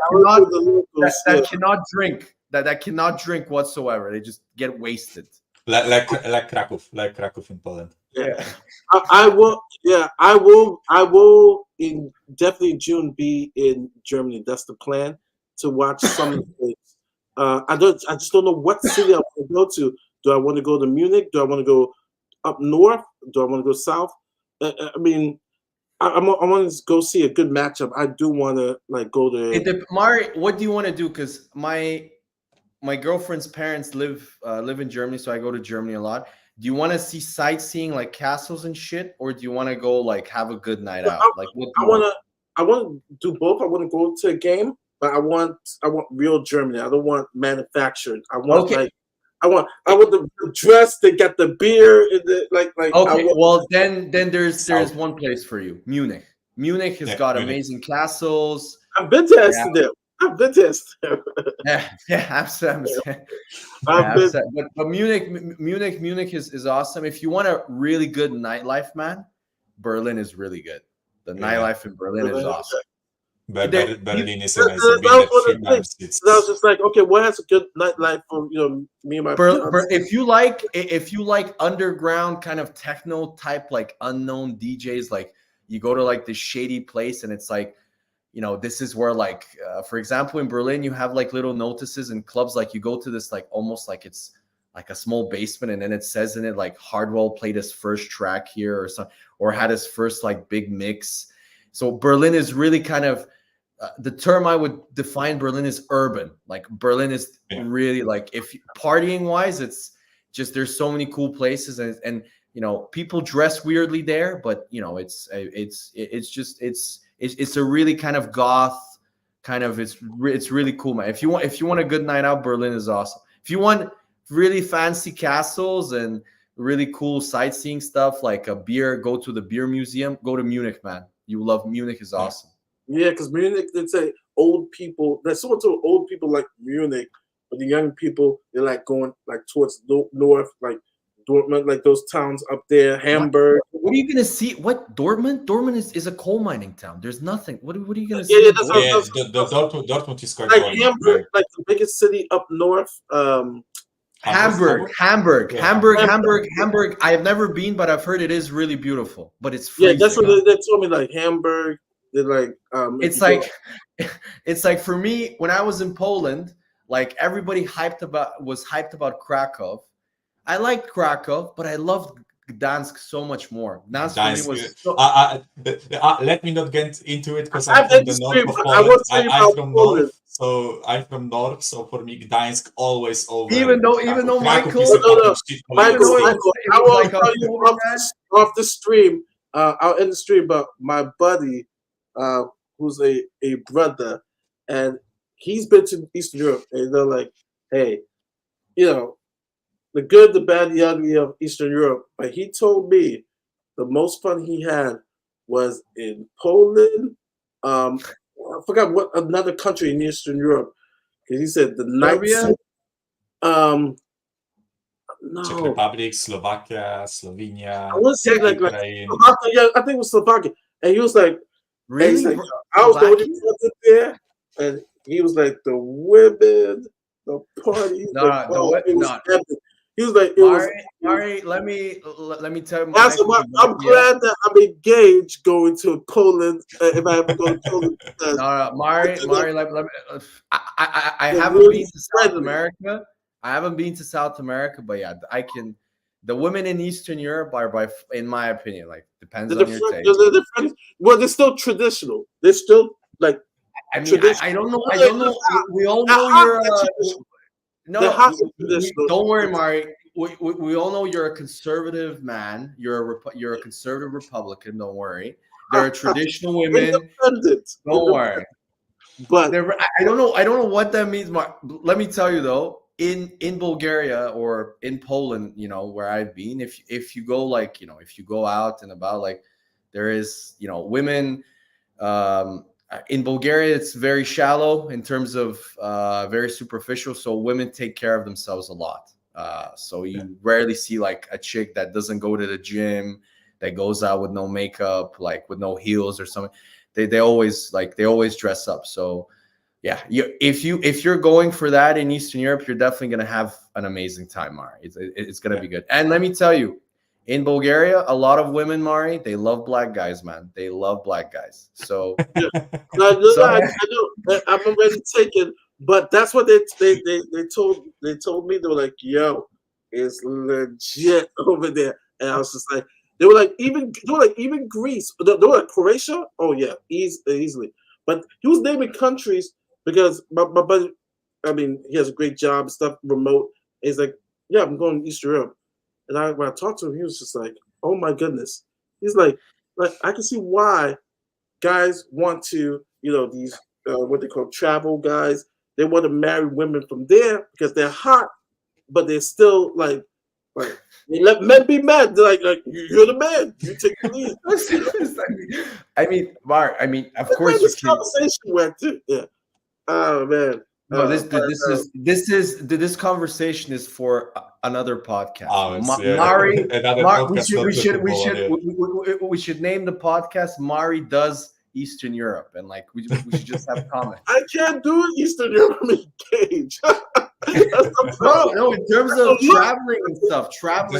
There is a lot of places to see. A lot of places to see. But Michael, going back, Gdansk is by far my favorite city. I loved it. I haven't been to Lodz, but I heard Lodz. It's just a big city. Which is industrial, right? I went to. So, because I did a tour of the volleyball World Cup, so I went to Katowice, Wroclaw. I actually liked Wroclaw. Wroclaw was nice. Yeah. I did, but Gdansk was by far the nice. I loved Gdansk. It was just for me. It was just a bit cold. It was like fucking September, and it was freezing. I was like, this place is freezing. But yeah, it was really nice. I thought Krakow was overrated, man, because everybody hyped Krakow, and I was like, yeah, the city center is like Vienna, but I mean, it was they said it was like the most beautiful city in Poland. I was like, no, man, Gdansk is way better. Man, Albania was the country. Albania? Albania. Oh yeah, Albania. I can confirm that, Mari. I've been to Bucharest. My buddy said, bro, he said like literally he can't wait to go back because he's actually talking. My friend is talking to a girl there that he met over there. Like he's like it's like stunning, like the most beautiful woman he's ever met. Wait, is your friend? He said in Albania, so everyone looks that way, and I was just like, wow. I was like, man, it would have been nice to be there during my single days. Albania. He told me Albania. He said he puts Albania? them. Oh yeah, Albania. He said he puts it out there against any country. I was like, okay. I was like, I mean, Albania. Your friend has been pretty much everywhere. You say Albania. Has he been to Serbia? Because I'm gonna tell you right now, for me, yes, been to Serbia, but I know you'll put that on his list. No, for me, like I'm very like for me, Bulgaria, Serbia, Macedonia, Croatia, Poland, Ukraine. You should, by the way, Ukraine. If you know Ukraine. Yeah, not now, but Orlando has a lot of Ukrainian even before. Like refugees came here, or Orlando has a large Russian Ukrainian population, and so I've seen how they look. I wouldn't hyphenate them now. Not now, Mark. Don't group them now. Oh yeah, they're fighting. But they have the population here in Orlando that you have. No, it's you should, if there's a city you should go to, Odessa is really beautiful. Because it's on the seaside. Kiev, if you want like sightseeing, it's Kiev is a really beautiful. It's got a massive city. Like I've never seen a bigger city square than Kiev. It's so big. Generally, it's really nice because like everything here is so packed that you can basically, if you have a car or if you have an easy way of transporting, you can visit multiple countries in a matter of days. Because, for example, I went on a trip to Budapest with. I love Budapest, friends, right? man. It's an absolutely stunning city, one of the best that I've seen, pretty much, right? And I drove through like 4 or 5 countries to get there, right? It was like through Czech Republic, Austria, Slovenia, I think, and Hungary. Yeah, and it's basically like 5 countries. We were like 100 kilometers away from Vienna. So, if you want to, you can go to Vienna. Like Bratislava is right near the Budapest. It's like 50 or 100 kilometers between those cities. It's like so close to each other, right? So and everyone speaks different cultures, different languages. It's honestly mad, right? No, and the best part about it, Mari, is for your standards where you live in the States, the money that it would cost to go to these countries, have an amazing, like, go to a fucking 5-star hotel compared to going to Ibiza because it sounds cool. I'm sure it's nice. But in Ibiza, you're probably gonna spend 5 to like 10K to have a really good time and like to be in a nice hotel. For 5 to 10K in Eastern Europe, you can tour fucking 3 countries and like stay in really, really nice hotels. Like have an amazing time. So the good thing is, and then also from another perspective, the weather in Eastern Europe is so much better than Western Europe. Like in terms of there's real summers. Like in Poland it's hot too. So in Bulgaria, for example, during the summer, like it's amazing. So like you should do like me and my girlfriend when we have some free time. We've said this. We need to do like a Balkan trip. Just go, Serbia, Bosnia, Slovakia, Czech, like just go all over Eastern Europe and just see. And maybe if I want to do Scandinavia because we did Iceland. Iceland was great. Very underrated. Iceland was very great. Scandinavia is really beautiful, but it's fucking expensive. It's honestly like just the flight. Hey, Sweden, Norway, Denmark. It's so expensive. Have you seen the flights to Copenhagen? Have you gone on Wizz Air and checked the? It's like one flight is like fucking 400 euros to go there. Yeah, it's a joke. From Poland, it's actually like not that expensive to go. No, from Denmark. Here, yeah, but from Poland it's not that expensive. But to stay there. Yeah, like one night in like a B&B hotel, 250 euros or something like that, or more in a B&B hotel. I'm not talking about like, and you go out and you pay like fucking $20 for a drink of vodka and cola or something stupid like that, right? I definitely want to visit it. but of course not during the winter. That's for sure. Yeah. During the summer. During the summer, not during the winter. But Mari, you're engaged. But if you really like blonde women, man, then Scandinavia is fine. Scandinavia. Like all of my Arab friends, because I lived in the Middle East most of my life. All of them on exchange, every single one that I know chose Scandinavia. Because of the women, because of blonde women, all of them chose. And you know what? They told me Swedish women are really beautiful. That's what they say. Norwegian. Can you speak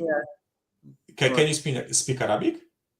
No, that's one of my biggest regrets, man. Because where I stayed, because I was white, everybody knows really good English. So when I was younger, everybody would immediately switch. I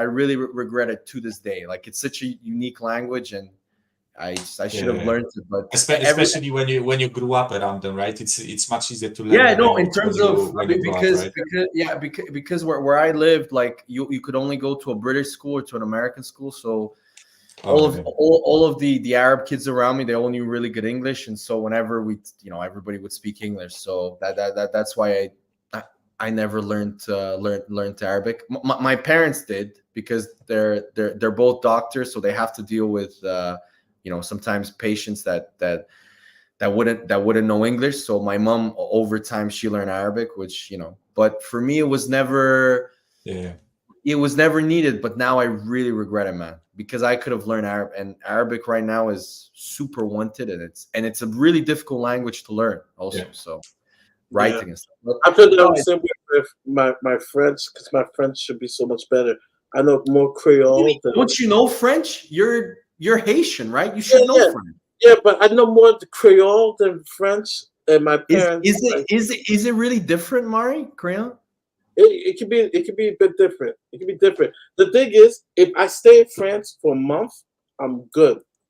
So you would need to switch, right? You would need to switch. That's the biggest thing, man. The switch has to come on. And the tough thing is because I'm learning Spanish. I've practiced Spanish, speaking Spanish, because my fiance. And then remember, I lived in Italy. Remember, I lived in Ostia. I lived in Bari, and so that also made it confusing, because now I have not practiced Italian for 14 years.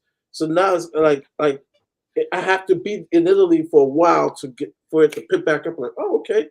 No, it's you need an environment and people. Like, that's why now I'm gonna start learning German, because my girlfriend speaks fluent German, and I think it's the most realistic thing, because she can speak to me constantly. Like, the simple things like downloading like the news in German, like the DW, in order to read them in German. Yeah, that's effective, and if you really have the will to constantly practice it. But if you don't have like an environment consistently where you can speak, like you said, like French or Italian, like you're gonna lose it. So for me, that's but it depends. Like, it depends on your environment. Like me, I lived in Kuwait, for 15, 16 years, and I didn't learn Arabic because everybody spoke English there. And spoke English, yeah. Yeah, so for it just depends, man. But Mari, man, come to Eastern Europe, man. You have a great time. Yeah, and you know what? Drop by here, man. Trust me, Bulgaria, the nightlife is everywhere in Eastern Europe. The nightlife is really good, because the clubs don't fucking close at 2 a.m. or 3 a.m. like in most places in Western Europe. Like I don't know. My average party is like 4 a.m. If I go to the club, it's like 4 a.m. and I only leave because I'm tired and I want to go. Yeah, exactly. Like the club stays open until, like, if it's a Friday or a Saturday, the club will stay open until like 6, 7 a.m. So, for me, that's Okay, guys, I really have to go. We're gonna delving into from Poland's from Poland's football structure to women in Eastern Europe to to the nightlife, and but it's been a really fun show. Thank you, guys. Like, I have to go because it's 2 a.m. here and I have work tomorrow. Yeah. So all right, guys. Mari, Where are the other guys? Only Mike shows up when, of course, Arsenal are doing really well. Where is Stel? Where Still, are all the other guys? they are. Stas But that he needs a he has a benefit. show tomorrow, the Friday show with Michael. It's a actually really, With Matt. With Matt. Yeah. I Mike watch will it. do Yeah. I watch the show, and then we have the post game, a late post game of the next game. I know a lot of people have been asking about will come back. His business he's been traveling a lot. Like seriously, he's been Portland, Maine, Boston, Seattle. Like he's been everywhere for his business. So he'll be back. Mike, do you notice how his rise in business coincides with the great run of form that Arsenal are in? That suddenly, once Arsenal went to shit in December, supposedly, and then Arsenal went through their 2-month run, and Spurs kind of went down. You know what, Mari? If Arsenal don't win the league, and and don't win and go out of the Champions League, I'm gonna tell you from now, I'm gonna have serious business dealings. So I'm not gonna be available for the next 2 months. Okay, he's really on business. We've been meeting and stuff. So I don't know. Listen, he'll be back. He'll definitely be back. And so and then Iggy and the guys they'll do the Monday show, and then we go on international break. Where you guys go see Michael Stefan, you can see him at CMO and here. I was supposed to go on Spurs Kings yesterday. I was fucking dead. So Ash, if you're watching, I'm sorry, man. I will play please. And then Michael, you can see him here. You can see Michael on We Are Tottenham TV. And so although it's been a long time since I've been there, but yeah. That's true. Yeah, like a couple of Spurs channels. Hey, by the way, Michael, I love your little message. Come on, you Spurs, Daniel. I love that.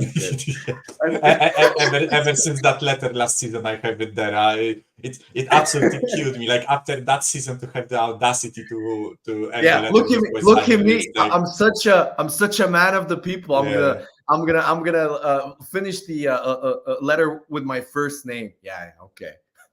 How is that? Yeah. Oh man. On that note, guys, thank you. For those in the stream, big up, and come on, you Spurs. Thanks, guys. See you guys. Good.